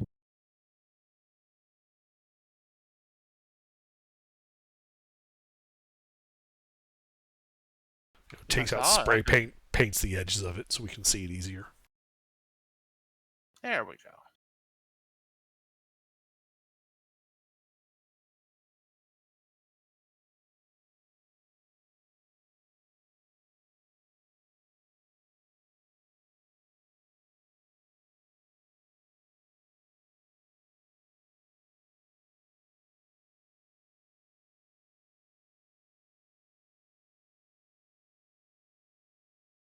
So anyway, with that dealt with, I'll go check out the door. Mm-hmm. Is it locked? Yep. Are you pushing on it? Yeah. Yes. It does All right. not budge. So who's our thief? Drain points at Faradul with his hammer.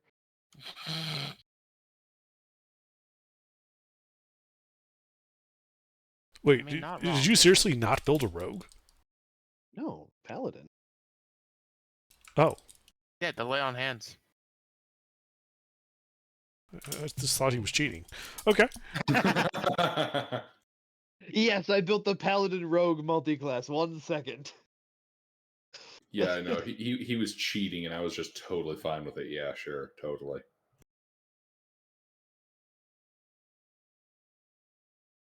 I thrive on good deeds and bad intentions. All right. Well, I guess we're gonna have to force the door then. Yeah, so I pointed at Faradul with his fucking magic hammer. I don't know. I guess I'll start beating on the door. You want me to roll for that, Gilbert? Like, what's the sitch?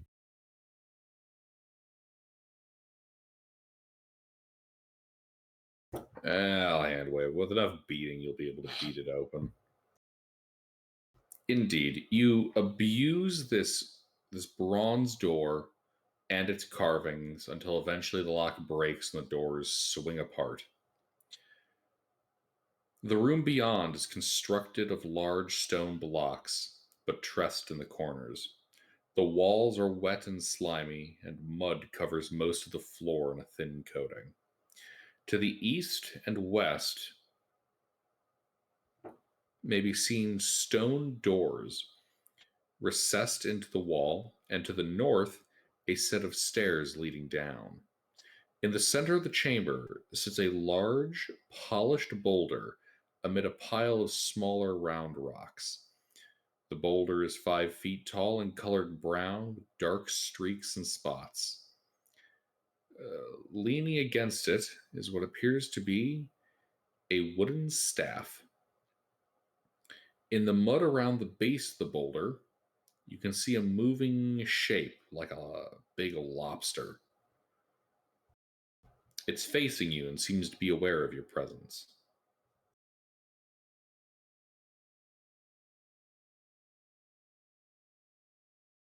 Hi, do you speak common? No response. It's not in the regular gifts, so I had to go find it. This is how we're opening all the doors.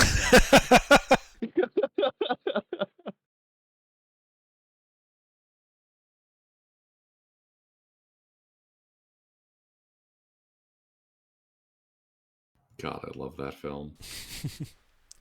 And this right here is proof why he's a fighter, not a rogue. Actually, I'd say he's a paladin. Oath of Vengeance. All right. Is my detect magic ritual still running, or is that expired?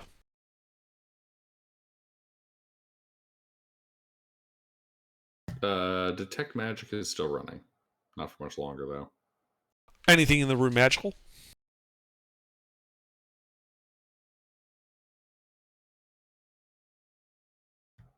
No. All right. I mean, I mean, it could works for just me. be a friendly lobster, I suppose. Yeah, I mean, it's just a giant lobster. I mean, Elden Ring taught me that those are always friendly, so it should be fine. I mean, we met the friendly one when we fought this hooligan. I don't see why this would be any different. Does it not appear to be communicating? It's not.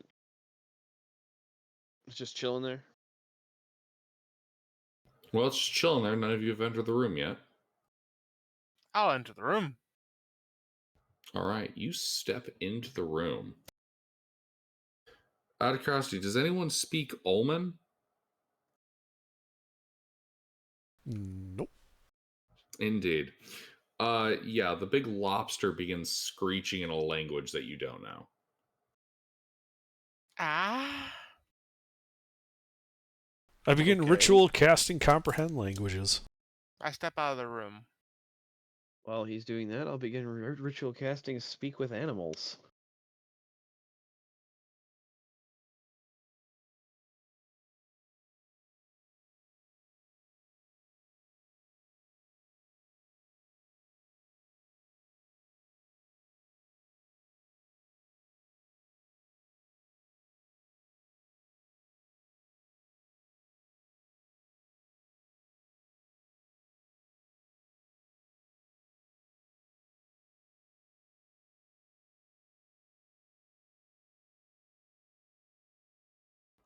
All right. So you cast Speak to Animals, and the other one casts Comprehend Languages? Yes. All right. Yeah, you hear, "Who is this? Who dares to enter the chamber of the Guardian? You had better go, or I will have to discharge my sacred duty. Be off with you before I lose my temper." Oh, Thrain will communicate and say, well, become friend ones. Or become feisty one. Tired. We intend you no harm. We're simply here trying to figure out what happened.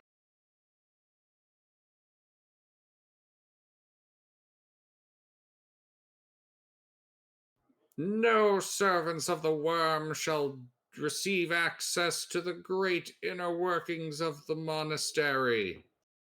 I serve no worm, and I would not Does speak with animals let you understand the animal, or would I have to translate? speak verbally with and understand the beast. Ah, cool. So you can understand what he's saying, and I think I can understand what you're saying. yeah, I can 'cause it's understand top language. I just can't Yeah, you speak can languages. you can understand the entire conversation. So I guess you could just interject and comment if you wanted me to say anything. So yeah, I can translate.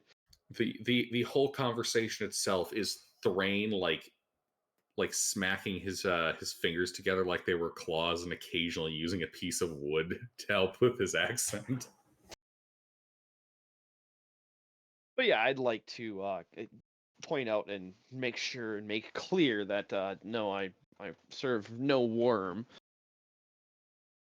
Give me a persuasion check.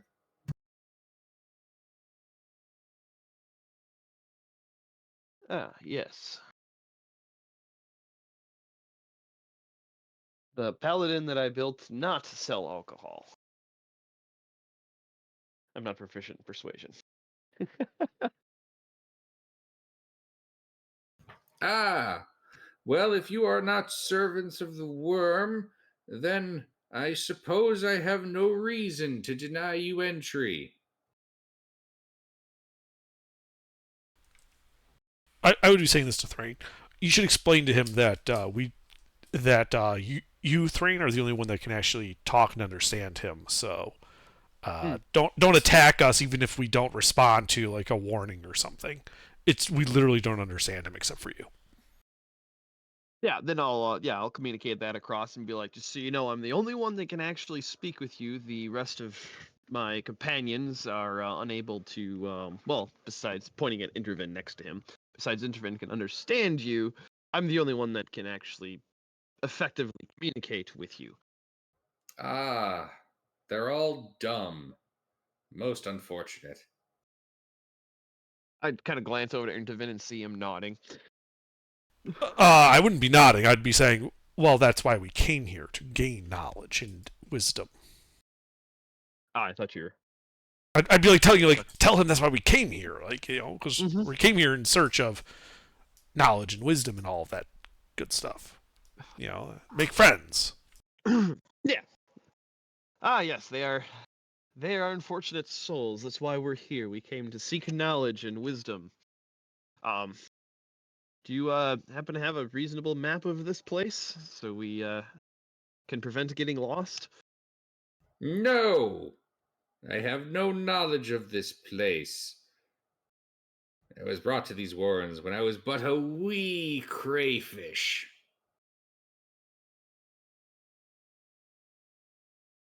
Good I thing Thrain mostly knows just nothing hang about out in this evolution. room.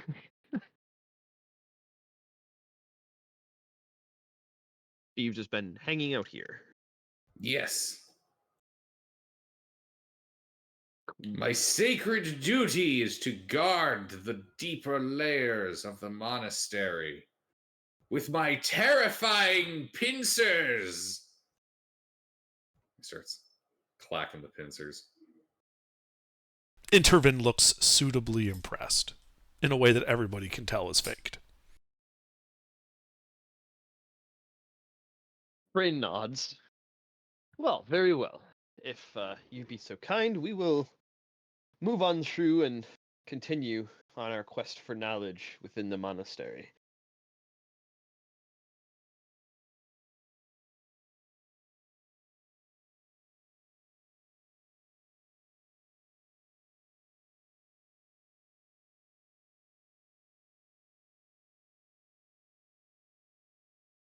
Excellent. Enjoy your stay. Careful where you step. Why would we need to be careful? The floor. It has mud.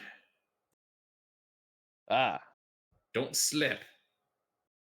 well, thank you.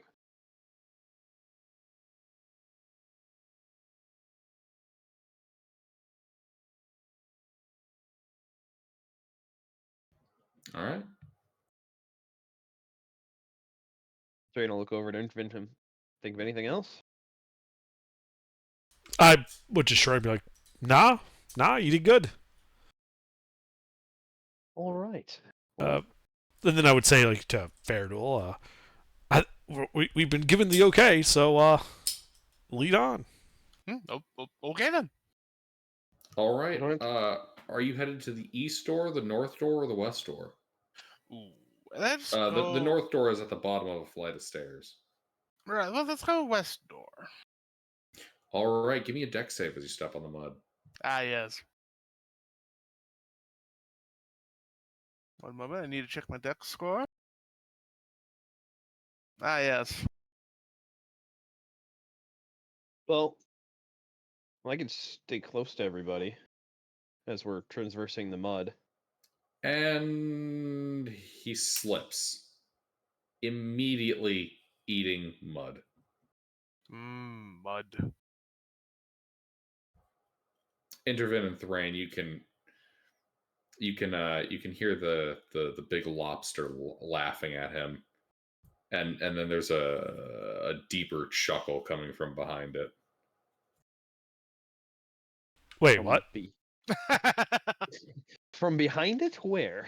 What is the chuckle? Well, it seems to be emanating from the rock. Ah.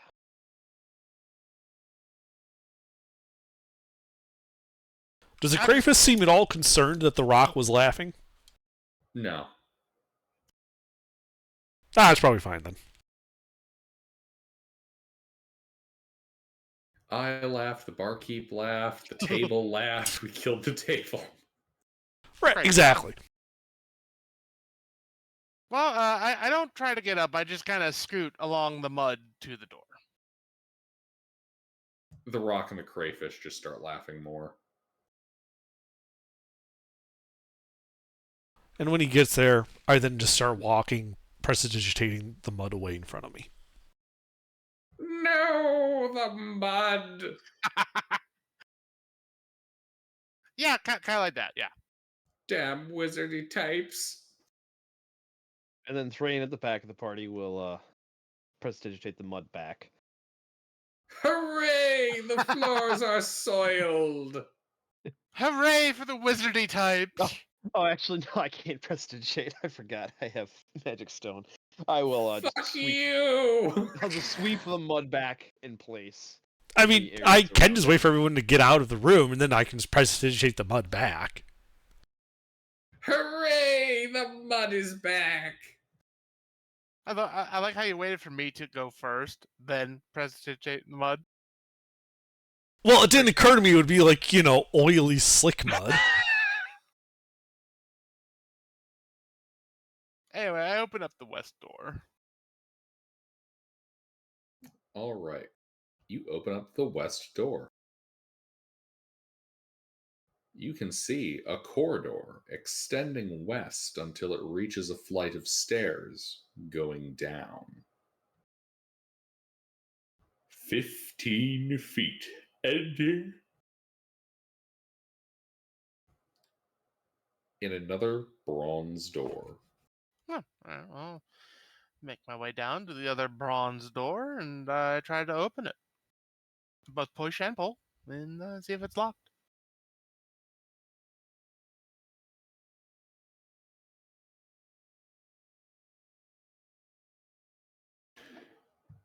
It is not locked. Oh, excellent. I opened it all the way up. And then I look inside, or past the door. I swear to God, this is in the module, okay?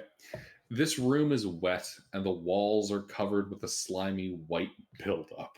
There is about 1.5 inches of water and mud blanketing the floor. Many overturned pedestals and pieces of broken statuary lie on the floor, partially buried in the mud. Opposite of the entrance to this room is another door. Only one pedestal remains standing in the northwest corner. On it sits a small metallic 3-sided pyramid. Overhead is the shadow-draped ceiling. Overhead in the shadow-draped ceiling are inlaid colored tiles depicting a starry sky and forming strange patterns in the areas above the pedestals.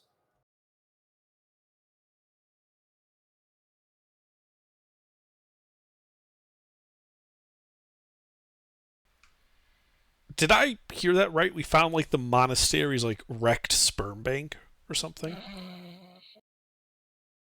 Oh, given all the pedestals, it might be the orgy room.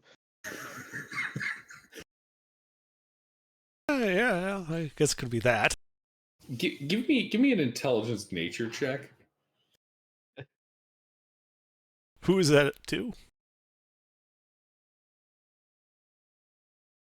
Probably you. Yeah, you under. It's to you. No, this isn't what you've just described at all. That mass is a large colony of algae. Ah, yes, algae, right.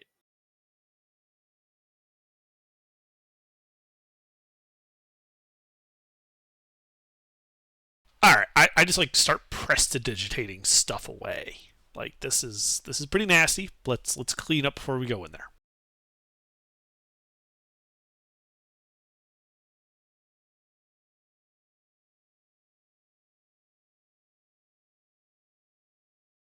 All right, you begin to.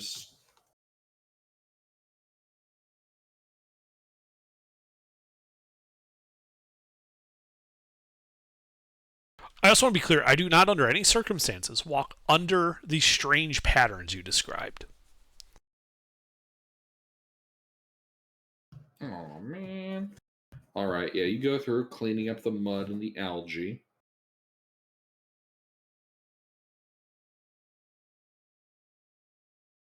And I make my way.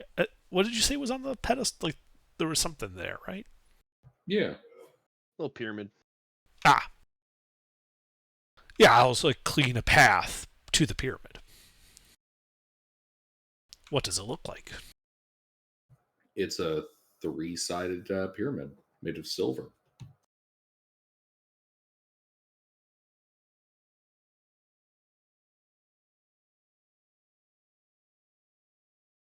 Is it now down?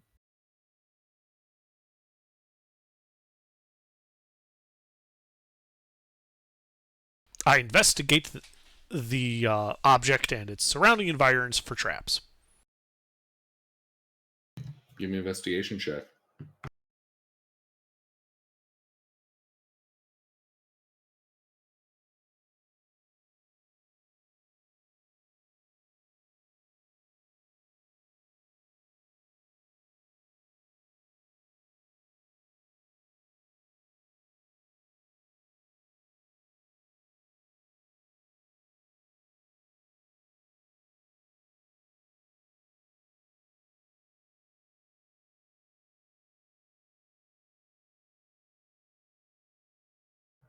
I'm sorry, you're looking for traps, right?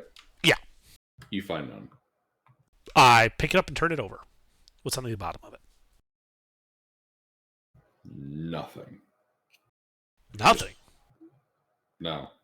Just more pyramid. So it's a four-sided pyramid. God. Yes. You have confirmed it possesses four sides, not the previously described three. I inscribed the numbers 1 through 4 on various ends so that when you throw it, the numbers that are like right side up on the tip always read the same number on the three faces you can see. I now have a giant metal D4. Of silvery doom. And fun Indeed. thing, because it's an improvised weapon, it deals a d4 damage. Whatever side sticks into him. I see a 1, a 2, and a 3. It did 4 damage. Yeah, the damage is determined by which side you hit them with. Huh, neat. Looks like this time you hit them with the 4 side. Oh, like feeling You can it by switch between weight. piercing and bludgeoning. Sorry, the weight. Yeah, like I'm feeling the weight of it, Gilbert. Does it feel like it's solid or hollow? Hollow. And it's just silver? Yep, 5 gold pieces worth. Okay, is there any like artistic stuff to it, or is it literally just like a flat side, flat side, flat side, flat side?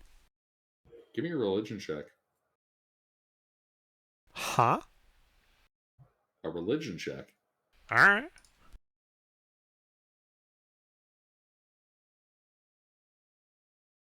So, this is not a holy symbol, but representative of a god of moon and lightning by the name of Apo, uh, Apocate, Apote, Man, that's a long name. It's French, I believe. Apocatecal. Apoetical. There we go. My God. Yes, apoetical. It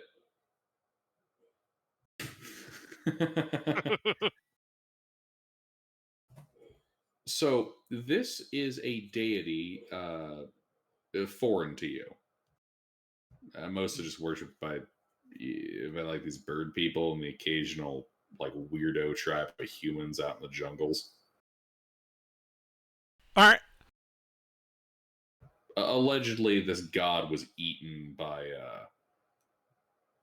Chosius the Despoiler many generations ago. Ah. Yeah, that's How that's literal? unfortunate for them. How literal that consumption is unclear. Indeed. Well, I hand the pyramid off to Fairdoll. I believe he's our resident divine handler. I am. Well, you messed with those statues. Fair enough. Now you have a pyramid to mess with. I'm gonna make it a necklace. Got that How bling. big is it? Yep. What did you say its value was, Gilbert? 5 gold piece. 5 gold. 5 gold. So it's about a pound. We're gonna play broke-ass poverty D&D. You guys are level 1 forever, and every fucking copper piece counts. Right. D&D poverty simulator. All right, guys, you gotta go in the tavern again and fight the Zvarts and the rats in order to make rent this month. Rat Patrol. And it was on a pedestal, you said, right? Yes. I'd like to investigate the pedestal to see if there's any like concealed or secret compartments on it.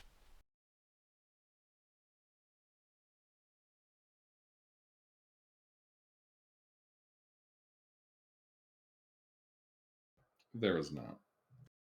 Alright. I guess I clean a path to the door.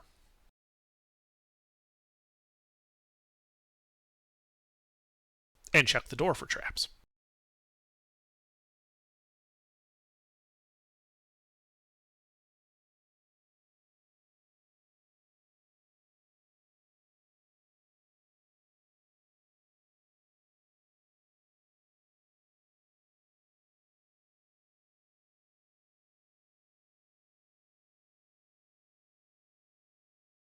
Sorry, what's up? I clean a path to the other door and check it for traps. Gotcha.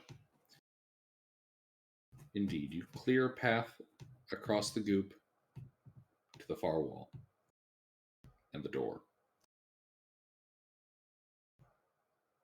You can see more of this white goop. Yeah, that gets cleaned. All right, it's clean too.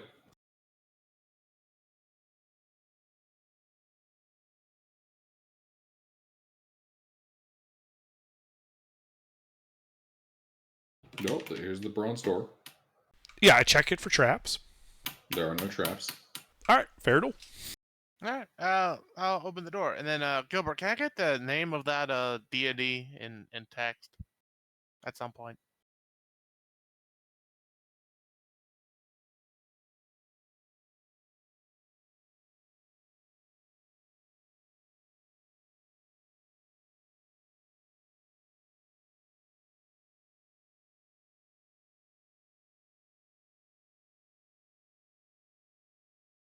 Ah, excellent. Thank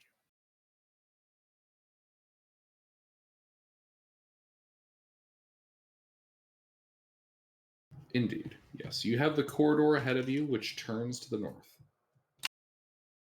I guess we're going north. We're following on.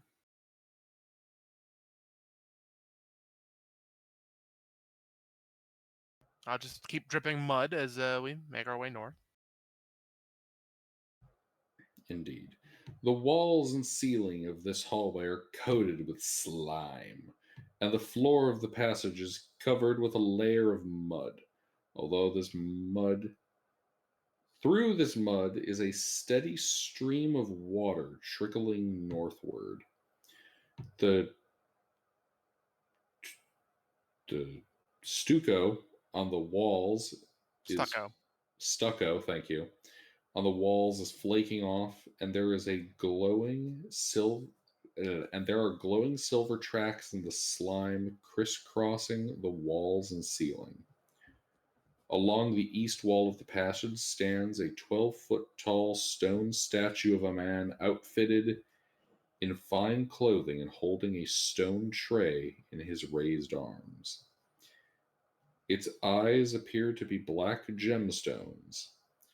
The right one droops out of its socket, balancing on the statue's cheek. From behind the left shoulder protrudes the hilt of a weapon, most likely a sword. The stone tray, as well as the forehead and the nose of the statue, are chipped and scratched.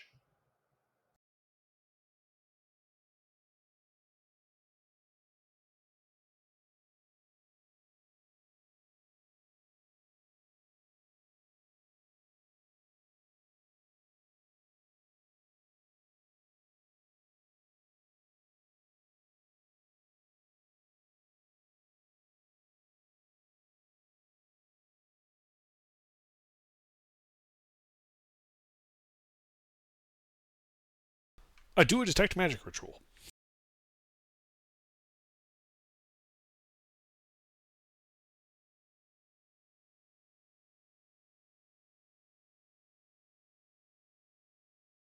All right, 10 minutes pass.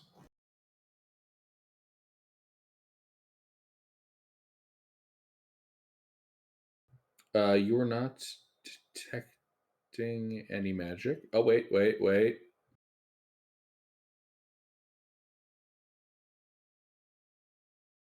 Not true. You are detecting magic coming from the sword.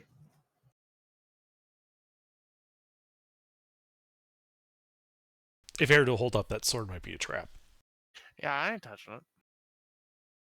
I'll use Mage Hand to see if I can like grab the sword and like pull it off the statue.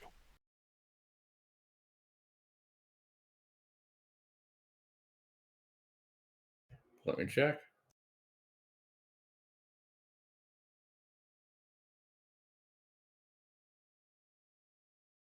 Yes, you can. Oh, good. I bring it over and lay it on the ground because I'm not touching it. Indeed. You bring out this long sword in fine condition. It's made out of laminated wood, and its blade is made out of jagged obsidian teeth. Is this the fucking chainsword? It does look kind of like a chain sword. Technically speaking, this would be more like a Aztec sword. Well, you want me to go pick it up? No. I have an idea. Let me get you guys an image of it. Sure. I mean, worst case, if it gets stuck on my hand. Yeah, I have a better idea, though, because of that. So I'm just waiting for Gilbert to post the image. Well, no, I can wild shape, so. Oh, I was just going to have my familiar touch it, and then I'll cast. Yeah. Yeah, it's basically a chainsword. The good old death cricket bat. I mean, the modern equivalent is you take a cricket bat and you just pound in razors onto the edges.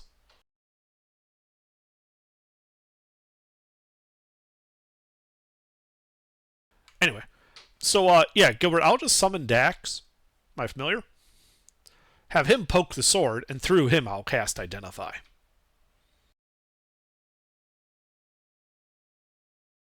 As a ritual.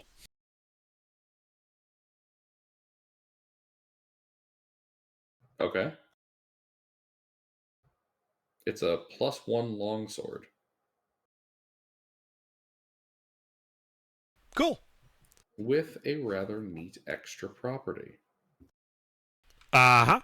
I knew it! It deals an extra 2d6 damage to any creature with the tags plant, beast, or humanoid.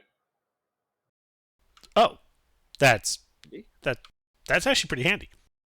That's Yeah, I'll extremely grab handy. So who wants the sword? Yeah, I should grab it. I Well, can dump smites that's into what it stuff looks too. like? Yep. Yeah. It's a strength-based weapon, right? Yeah, that's why I'm Father grabbing it. Yeah, Father can't use that. Yeah, no. Plus, that looks like that would cause an awful lot of damage, and that kind of is against Father Veric's code. Oh, it does a lot of damage.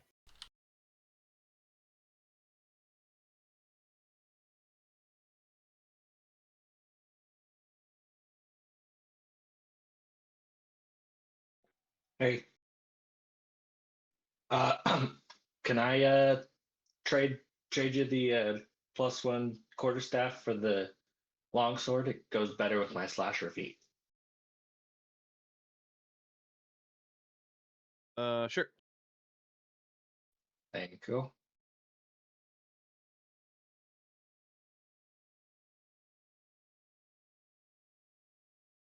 there a name that goes with this sword?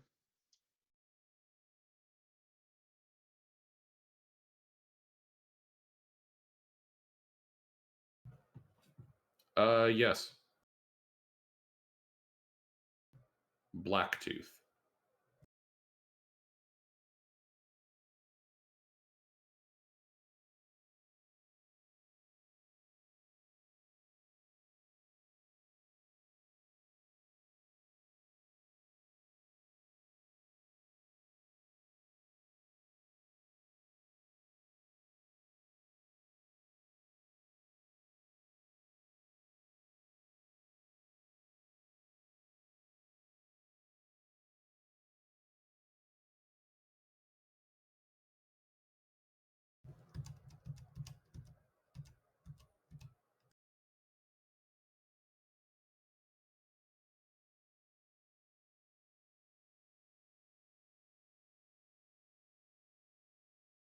And that was the only magical thing. Nothing else on the statue's magical.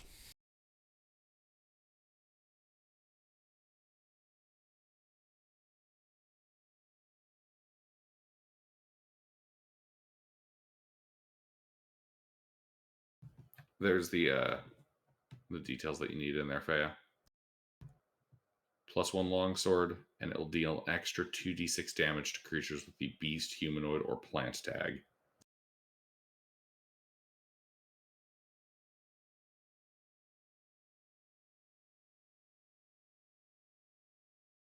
Awesome. Thank you.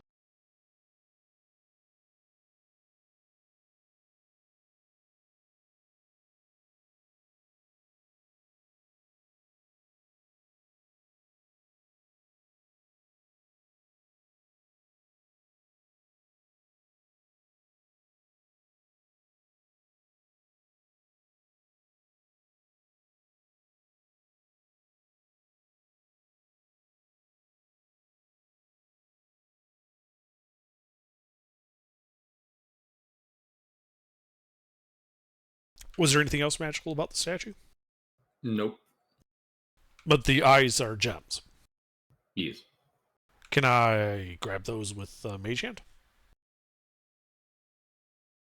I think that's a bad idea. Why do you think that? They're not magical or anything. They probably could be trapped though. That's why I'm using Mage Hand. So we can stand back, so when the trap triggers, we're fine. Okay. Okay. What? You think there's something else going on here? Each gemstone casts a 40-foot radius fireball. No magic. All right. You pluck out each gemstone. Each one is worth 40 gold pieces each. Oh, nice. I hand them off to the party treasurer. I mean, technically, you're the party driver now. Oh, great. I pocket them. I'm just keeping track of it. You're the official manifest keeper. Sure, but you're actually writing it down. Yeah. Okay.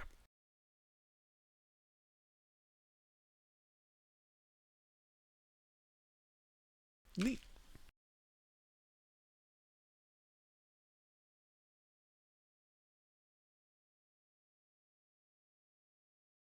Well, fair do I suppose we carry on.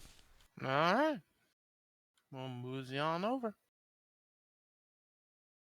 All right. Before you guys proceed, I'm going to hit the restroom.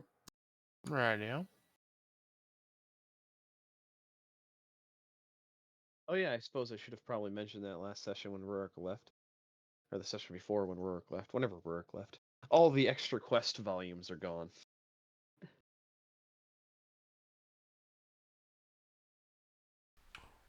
The books?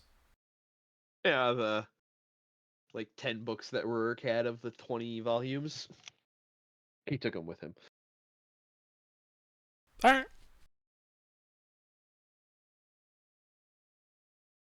He did leave the halfling stuff though. Poems, law, personal journals, children's fables, farming, potatoes, and halfling cookbook.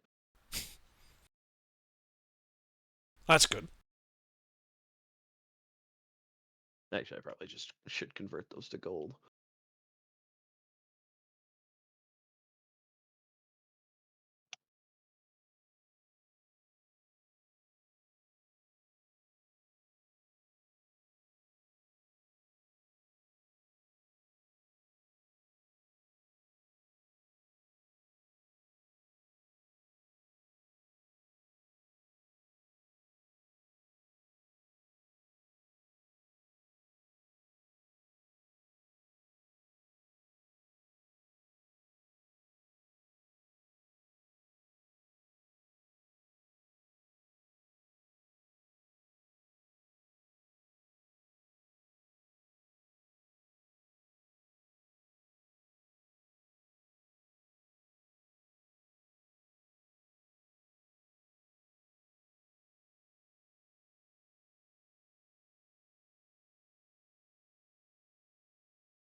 I wonder if you want to, just so you can throw it a doc and like save the JPEG or PDF or PNG, whatever it is. All right. That way you can at least have something that you can look at without having to open the Google Doc every time. Like, as a rough reference, obviously it'll change over time. Sure.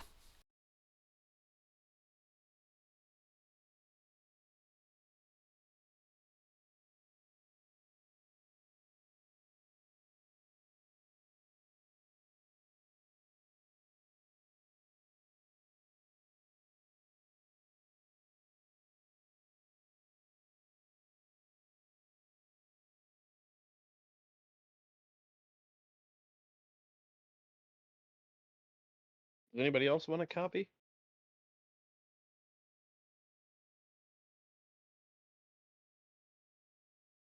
No, I'm good.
I'm back. Welcome back. Welcome back.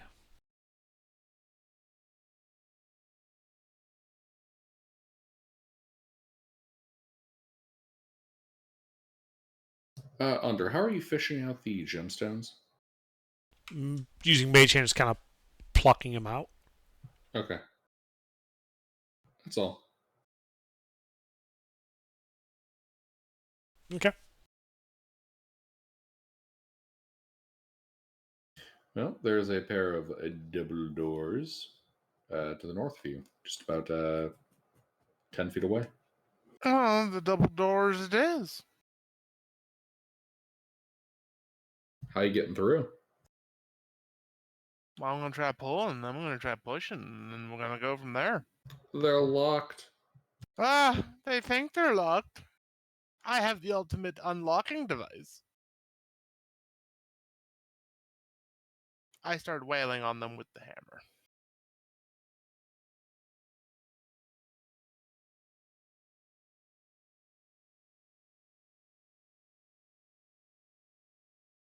I'm like the big bad wolf, but for loot and goodies instead of pigs.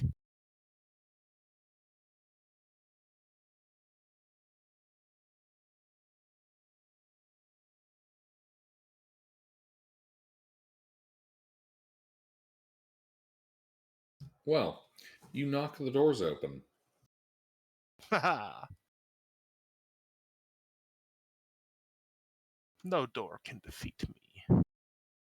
And I walk through. The doors to this room, well, were made of bronze and are tinted blue from oxidization, but you beat them open. Just inside the doorway are two small alcoves. Each space contains an old fountain, cracked and rusted with lime. Around the fountain in the eastern alcove, a heap of rubbish litters the floor. The fountain in the western alcove still holds some green, scummy water in which something moves. A short hall, ending in descending steps, leads to the central chamber, which is flooded. A dark, foul pool covers the entire floor. A central hall, flanked by narrow aisles, is defined by two rows of massive square columns. The walls are coated with slime, and there are glowing silver lines etched across them. From what you can see of the chamber's walls, the stones appear to be crudely worked. Two corroded bronze braziers stand in the pool. Toward the middle of the room, two broken urns, each apparently once about 4 feet tall, poke up out of the water. In the darkness of the eastern on the eastern wall appears to be an enormous growth of an overall greenish hue that gives off the same silvery gleam as the slime trails. Well, I think we should check out what's in that western fountain first. Am I seeing anything on Detect Magic that I still have running as he walks in? I'm checking.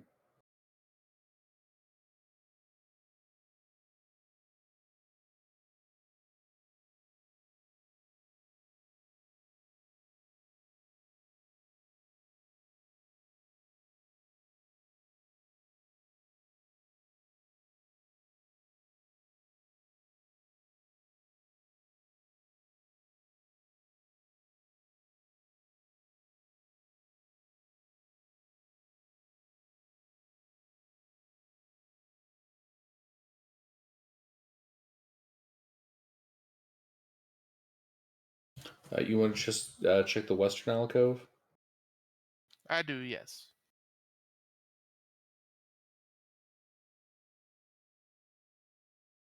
All right. You head over there, and you can see inside of this scummy water is a pair of bullfrogs and a brood of tadpoles. Oh, hmm. Alrighty then.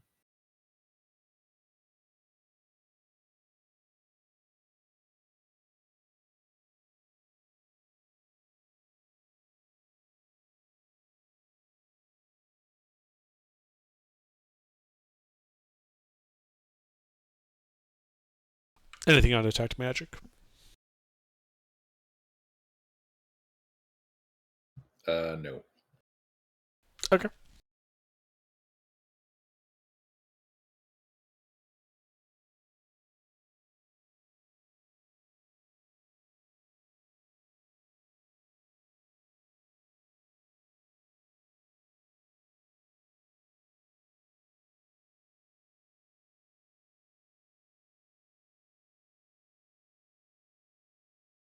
Well, Feridal?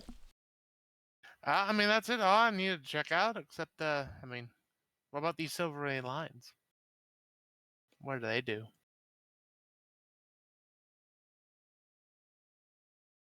Well, looks like a silvery, slimy trail.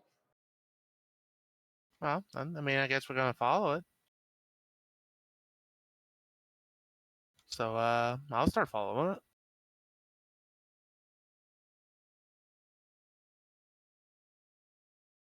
Mm-hmm. Yeah, and just looking up, then looking down, make sure I don't step. And also, I want to make sure I don't step into any like holes in the floor that the water might be concealing. So I go a little slowly. All right.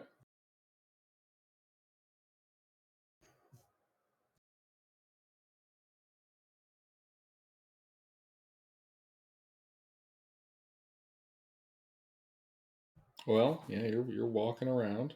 Mm-hmm. You can see that giant phosphorescent glow on the eastern wall. Yeah.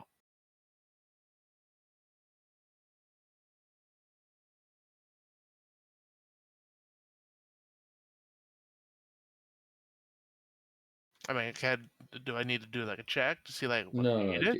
sorry, give me a second. It's like a wordy as hell section. Ah,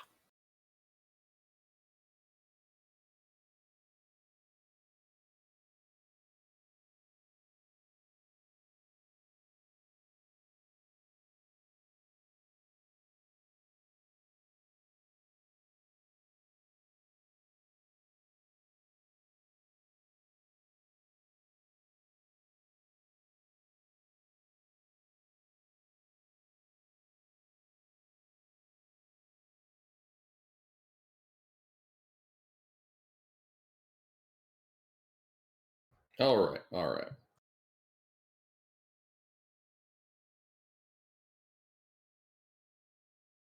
Yeah, you can see that glowing thing on the wall is in fact a giant slug.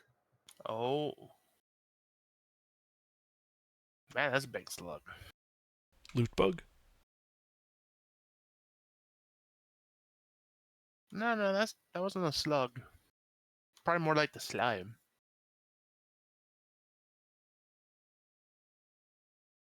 Is it like? I mean, it's on the wall, but is it like anything around it that might be of like, I don't know, interest? Or is it just kind of chilling there? It's just chilling. Hmm.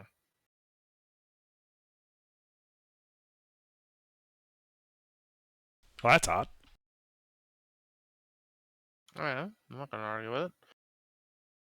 And then you said that there was another like door or hallway that was flooded.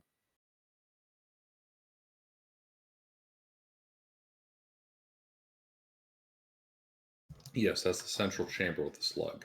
Ah, okay, yeah. And there's no other doors down that way. There's a door on the opposite side of the room. Ah, okay. So go to that door then. All right, you walk down the stairs and step into the waters to Mm-hmm. get to there, and you plunge in. I'll I'll plunge like we're going like deep, deep. Like how deep is the plunge? You take 4 acid damage Ow. as the lime begins to dissolve your skin. Ow. Spicy water. You're now underwater, All right. How deep underwater? several feet. It's Out not too of bad. curiosity, are you breathing water? No, I'm breathing air because of the daily air ritual. Or breathe underwater. Right, right. So you're breathing water. Oh, I guess, yeah. Yeah, slight problem. You don't Spicy. feel like you're getting air. Oh. You Oh. feel like you're drowning. Oh, well, okay, that changes things. I start climbing back up to get out of the spicy water. I just take another 4 points of acid damage. Ow. All right, yeah, you try getting out. Yeah. Do I need to roll? Hmm. You know what? Sure. Give me an athletics check. Oh, good. Can I see that he's struggling and in pain and help him out? The water is dark. Hey, Faradul we seen him disappear. bursts out of the water. So I start coughing and hacking up, the live water. Like, this is bullshit. You can't breathe under there.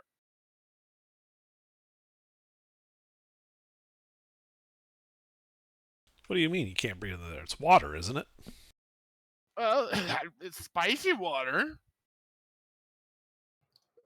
Faradul, you can feel that brand on your chest. It feels like someone's rubbing salt into it. Oh, It's that brand unpleasant. hurt. Yeah. So also that brand, that tattoo thing, yeah, that's hurting again. But so either this is some divine bullshit water that the guy that we fought on the boat uh created, or some other shenanigans is at work. Hmm. Well, I can't let that stand. I can't be out shenanigan to buy some water.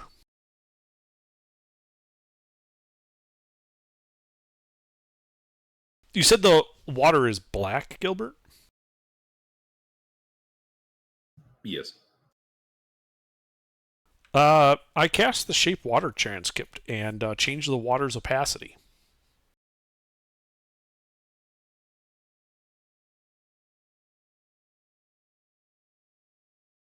Its opacity is changed.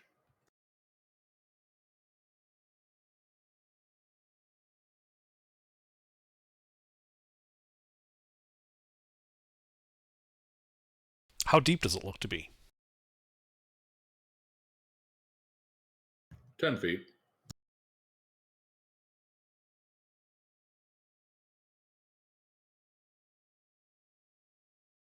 Okay. Kind of, because I would have had to get, I probably like stood over the edge of the water to look down into it to see that. Do I like smell anything about this water that's different? I mean, you described it as live water, but wouldn't that have an odor?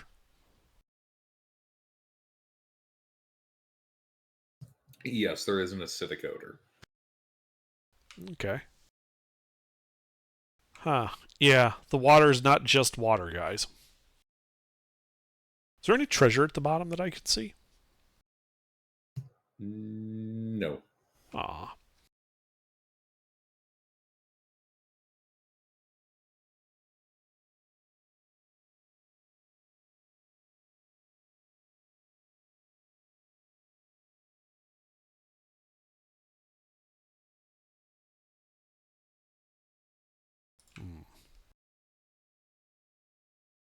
Is this a dead end room or is there another way out of here? There's a door on the far side. How far is that from me?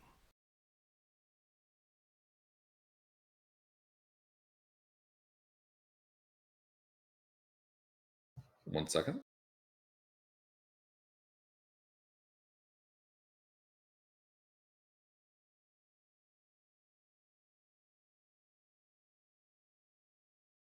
$85.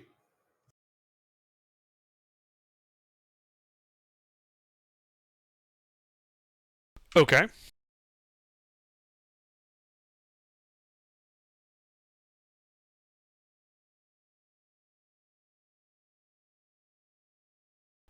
And you said that there was a brazier in the room?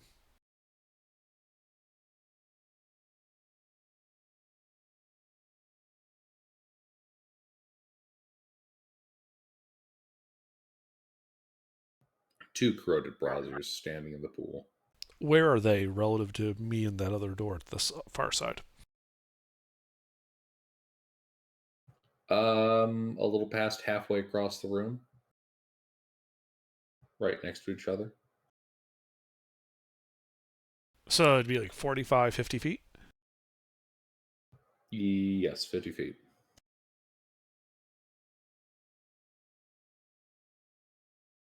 Okay. Hmm.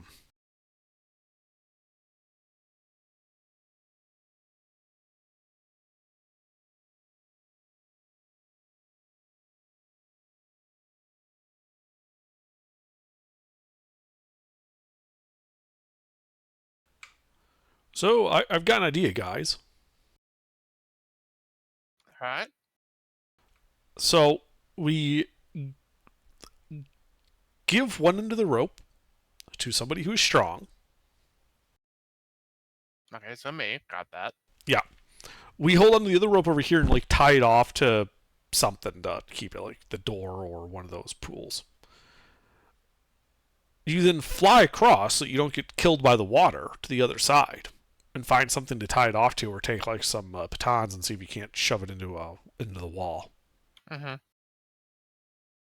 Okay. Anybody have a problem with that?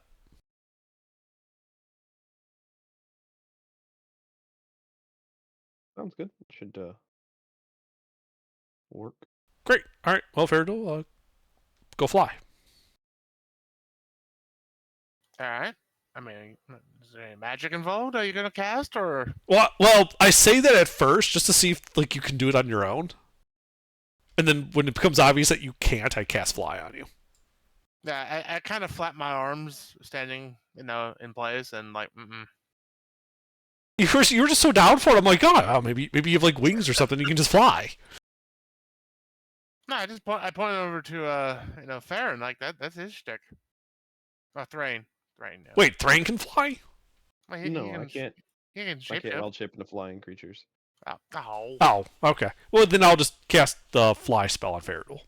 Oh, okay. And then I take a moment to get used to flying, and not just falling. And then fly over Alright. the water. You begin flying across the water. Yeah.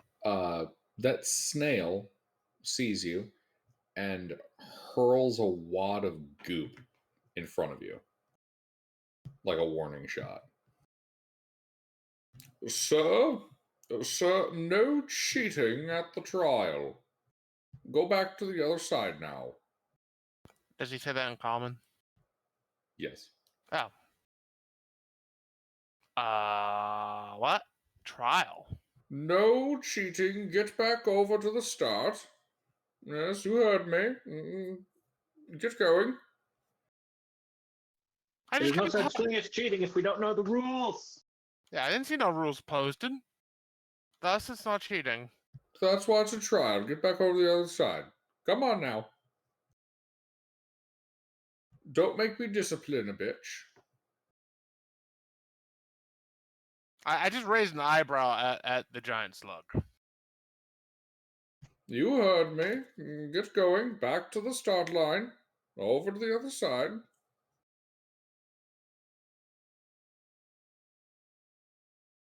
I fly back over to the group, and then I just, while hovering, still like, do we want to cheat still, or what?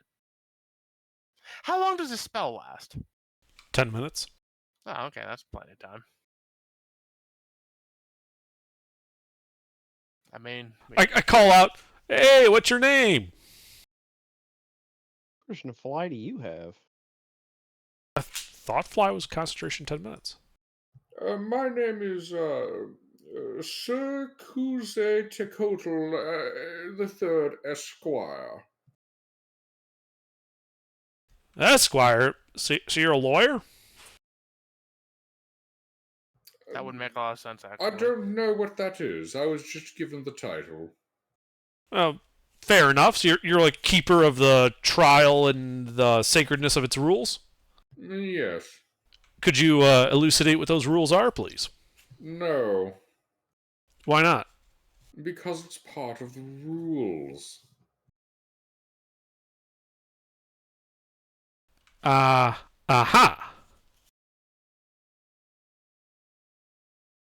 Okay. Hey, Faradol, just fly over there, grab the slug, and bring it over here physically. Oh, okay. I start flying over to the slug. Sir, what did I... No, put me down, sir. No, and I bring him This over to is Intervin. against the rules. There are no rules. I set him right in front of Intervin. This is highly irregular. I shall have you all expelled for violation of the rules. Expelled from what? Exactly. The monastery. You shall be kicked out. I know people. I look around. Are these people in the room with us right now? Don't mock me. I'm a very potent slug. I know a thing or two, 'cause I've seen a thing or two. Now, put me back on the wall.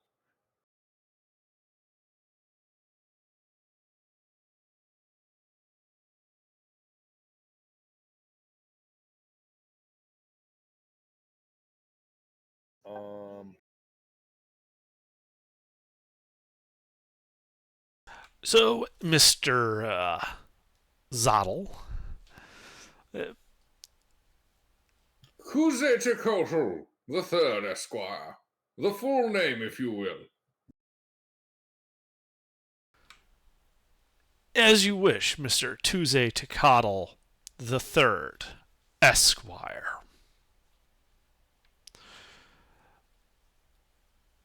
I find the application of ex post facto rules to be odious and, quite frankly, unfit for such a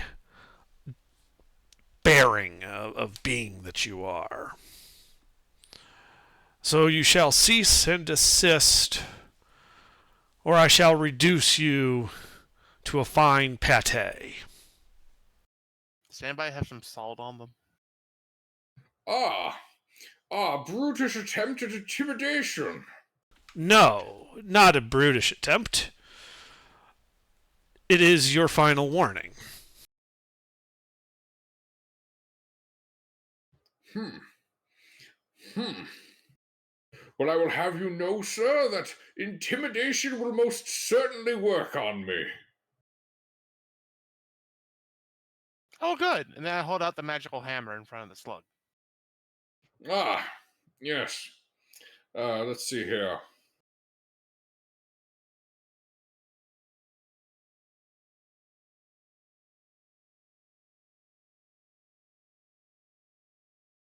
So, I take it you wish to get across the trial, yes?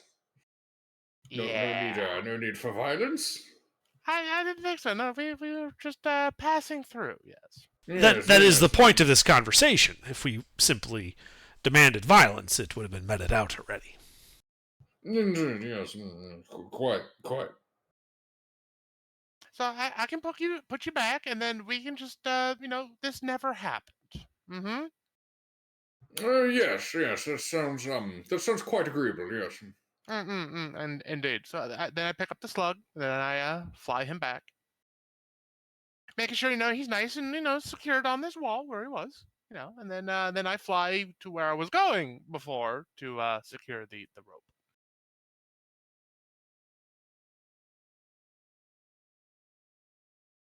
And if is there any good place to kind of tie it off, or do I have to pin it into the wall? You're gonna have to pit it into the Right. wall. Not a problem. No, just very gently, so to not upset the slug. Just tap that in there. Oh, highly irregular. Why, I never. I'm okay with that. Tap that in, just or tie the rope over, and then bring it on back to the rest of the group. Yeah, then we do the same thing here, tying it off. So we got a nice taut, zip line across the water, and we can begin shimmying across. Alrighty. You do so. The entire time, the slug is and hawing and saying, well, I never. Does anybody have a monocle? Because I kind of feel we need to give a monocle to the slug.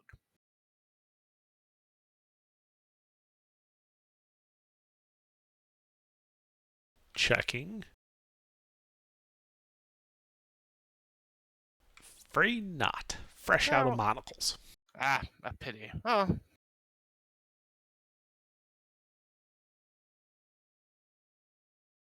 Anyway, onward then.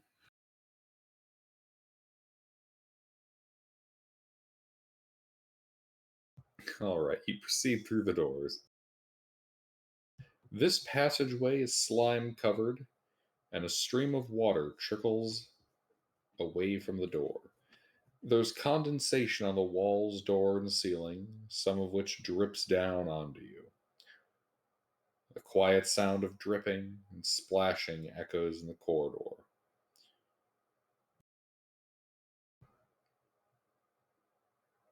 As you proceed through there, the door at the end is tightly sealed. Sorry. The door is tightly sealed and appears to be warped outward or wedged shut. The door's hinges are mounted on this side. Oh, the hinges are on our side. Well, I could just unhinge the door. Wait a minute. What? The door is warped slightly outward. Oh, yeah. As in towards us, right? Is that what you mean, Gilbert? Yes. As if there's a massive amount of water on the other side? That is an inference you could make. So perhaps first we should test the water and see if it's still spicy water that's like leaking around it. I guess I'm sticking my hand in it. That is what I was getting at, yeah. I stick Or my hand. acid. Yep, still spicy. I see. Oh, right. By the way, Faradul, your shoes are beginning to dissolve. Well, that's annoying. Wait, just Faradul's? Well, I was the only one who got Yeah, dumped. he was the only one really in the water. Ah, Yeah, his clothing is all beginning to get a little shittier. well, I'll probably prestidigitate the like acid and stuff off of him so it doesn't get any worse.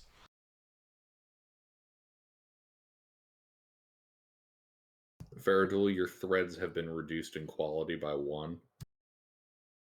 You will I'll make have a note. you will have a harder time picking chicks up at the tavern and impressing people at court. I say, well, that's what the hammer and the scars are for. That also being said, you will have a +1 bonus to looking like a bum. Eh, I can live with that for now. We can take care of that later.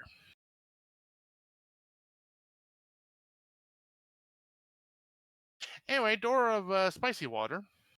Yeah, yeah. So it's more spicy water. It's leaking around the edges of it. That's less good. Yeah, Is there any way that we can make the water not spicy? Does anyone have like purified food and drink? Yeah, I can try it.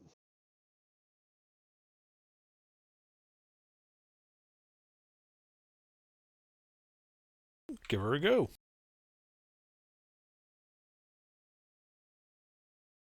I begin the Wololo process.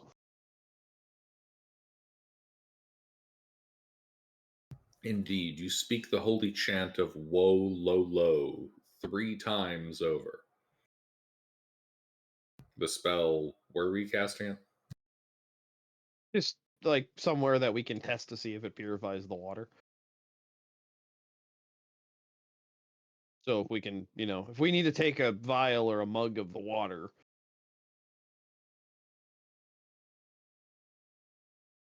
Indeed, the water on the floor is no longer filled with lime. Oh, guys, this is going to take a while. I mean, again, I'm not really in a hurry. What's this door made out of again?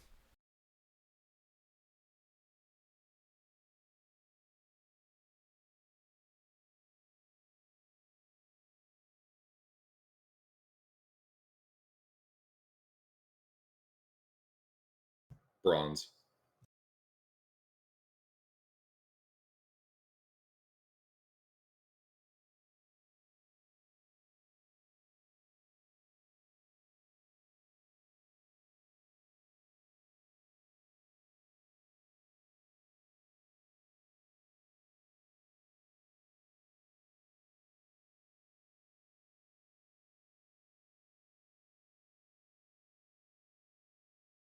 Well, does anybody have like a pick or a spike or something that we could ram into the door to create a small hole to relieve the pressure? That wouldn't immediately blast us. One moment. Enough time has passed. Haze was summoned. Give me just a second. I will answer what that means in a moment. I'm sorry to interrupt, but Gilbert, I have to ask you one question very quickly. Okay. Do me and you watch the 100 together? Do we watch the 100 together? Yes. Okay. We haven't finished it, but we have been watching most of it together. I was there for parts of it as well. It is surprisingly enjoyable for the trash that it is. Okay, bye-bye. Back to your game. Yep. I don't think Hayes is getting his sperm count, tested today. I'm an excellent wingman.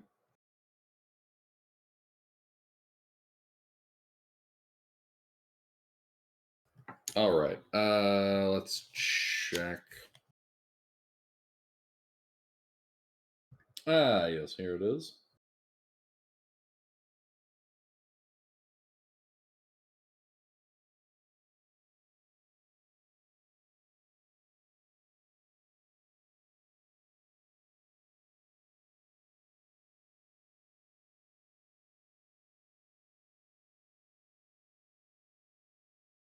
You all take 6 points of poison damage.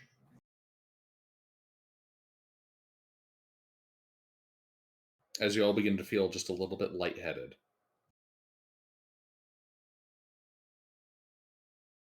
Oh. That's fun.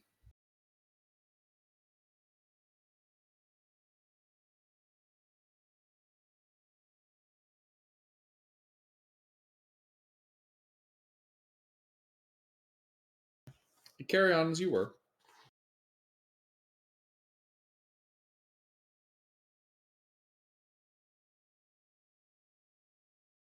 Right. So does anybody have like a pickaxe or like a spike or something we can ram into the door to create a smaller hole to relieve the pressure without blasting the corridor with water?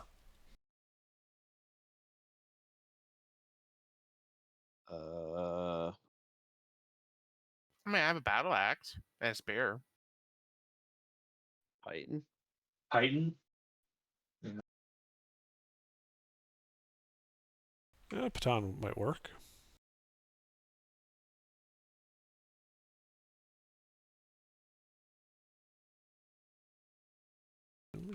Give it a try.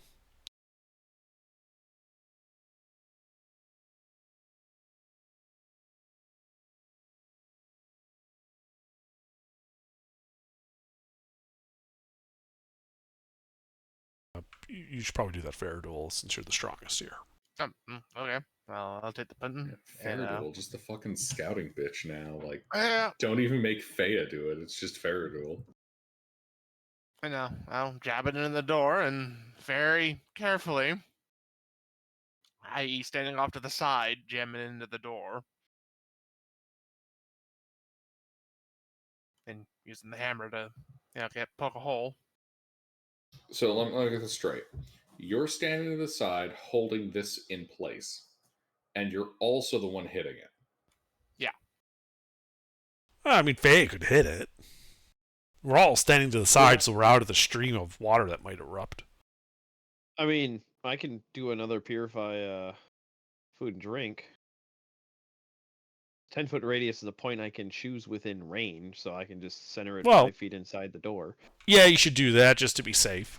Yeah, clean up the water at least on the other side of the door temporarily, unless there's a ridiculous current, which we'll find out. Yep. Yeah, I'll spend 10 minutes ritual casting Purify Food and Drink just on the other side of the door so that the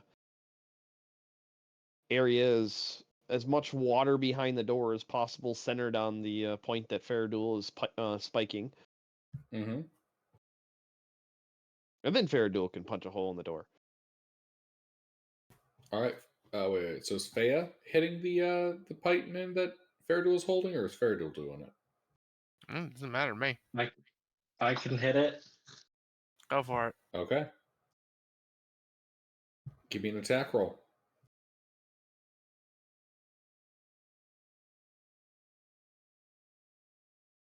The target is considered grappled and restrained. Okay, yeah. You hit the python, breaches the door, and well, you know that effect that'll happen with, say, a can of soda when it's shooken up a bit, opened all funky, and yeah, there's a spurt of water as it sprays Fea and Faradul. Your flesh does not burn. The water seems purified. As eventually the current forces out the python, and there is now a stream of water spewing from the door. All right. Well, I'll hold a. What do I have? So from the basically, so the water's coming out of the small hole, right? And it's going a certain distance before it hits the floor, right? Uh-huh. So that distance is going to depend on the velocity of the water through the hole, which is depending on the hydrostatic pressure on the far side of it. Yes? I have an associate's in science, yes. Okay. I'm just walking you through it because, it's not... No, I know. So, given that, assuming it's water, nothing else, can I estimate how much water is on the other side based on how far that stream is going? Yes. Give me an intelligence check. If you're proficient in nature, you can add nature to this. I'm not. All right. Uh-huh. Well, based on what you're seeing, there's probably enough water to fill in a room with the measurements of approximately 20 by 20 by 20, which is many gallons, according to your mental math. Yeah, that's a lot. We're going to be here a while, guys.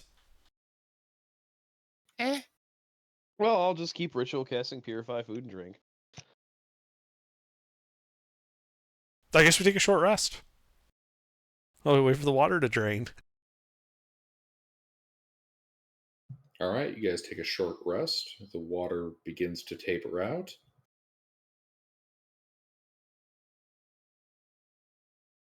You all take 4 points of poison damage as you're feeling lightheaded.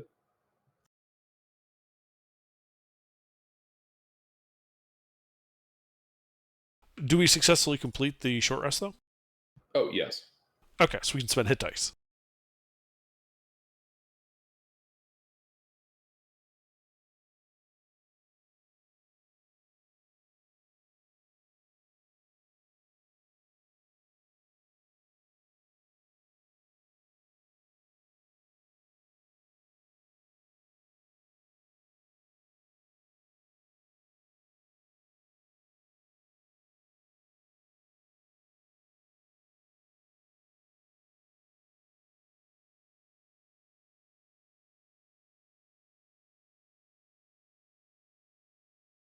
Oh, derp.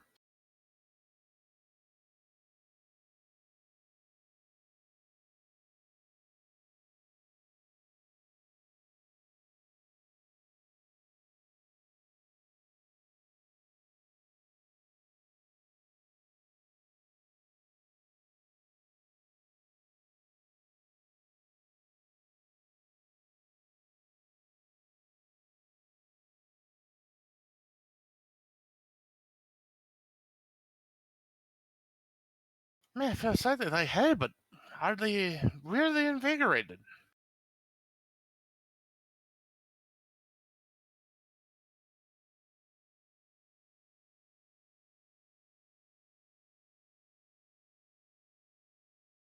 Cool, I guess then we can open the door. The water's tapered off. There's not a lot of water behind it. I'll go ahead and just open up the door.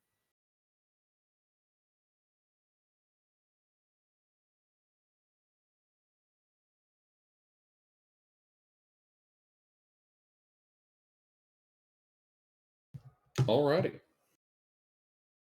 So you guys opening up that door? Yep, I am.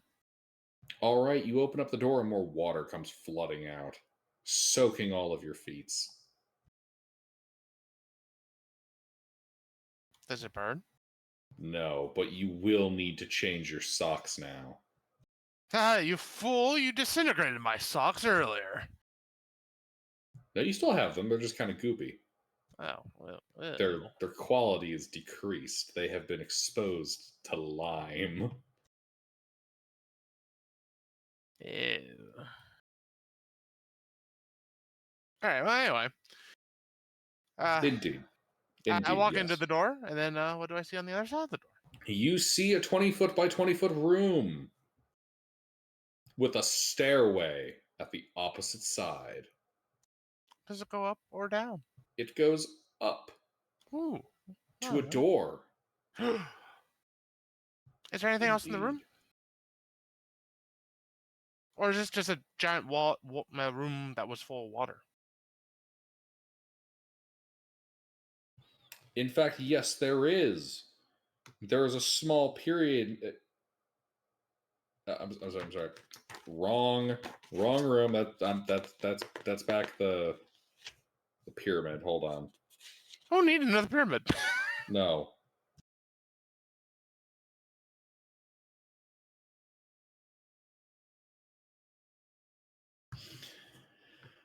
No, there's nothing in this room. No.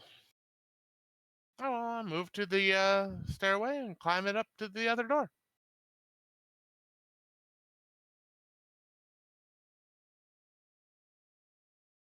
Now I check to see if it's locked.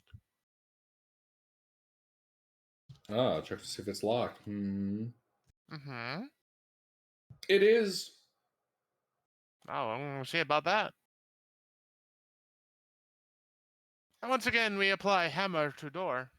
Indeed, you beat the door open, it opens. Haha. This hall is strewn with mud and flotsam. Water accumulates in the center of the corridor and flows westward to where a bronze door is in the southern wall that you just came through. The corridor turns north and the... God, why the fuck do they describe it from one direction? There is a corridor, as previously described, full of mud and flotsam that goes east. Alright. Well, follow the mud and the flotsam. I'd be very careful, though, on this mud. I don't want to fall again. As I step out of the room, I digitate my socks so they're no longer sodden.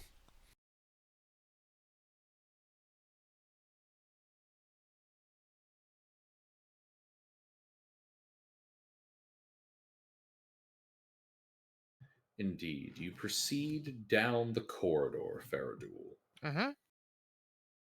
And as you approach the pair of double doors at the far end, you can hear a faint and melodious sound coming from ahead. It's difficult to tell whether it's someone singing or the echoing of dripping water in a great cavern. Well, I guess there's just going to be one way to find out. Go towards the noise. Indeed. Well, there's a door there. Ah, well, then I open the door. How are you opening the door? Does it have a door handle? No. I push on the door. Or how hard are you pushing? Well, I'll give it about, a good, nice, little lean into it. If it doesn't, open that way, well, we're going to get the hammer out again. All right. Yep, you give it a good lean, and the doors go flinging open, slamming against the stone wall. Oh, all right. You hear a surprised squeal and a splash. Now that you've burst into the room. Oh, well, I'll look at where the splash came from. And I think we'll call it there for the night. Oh, damn it. All right.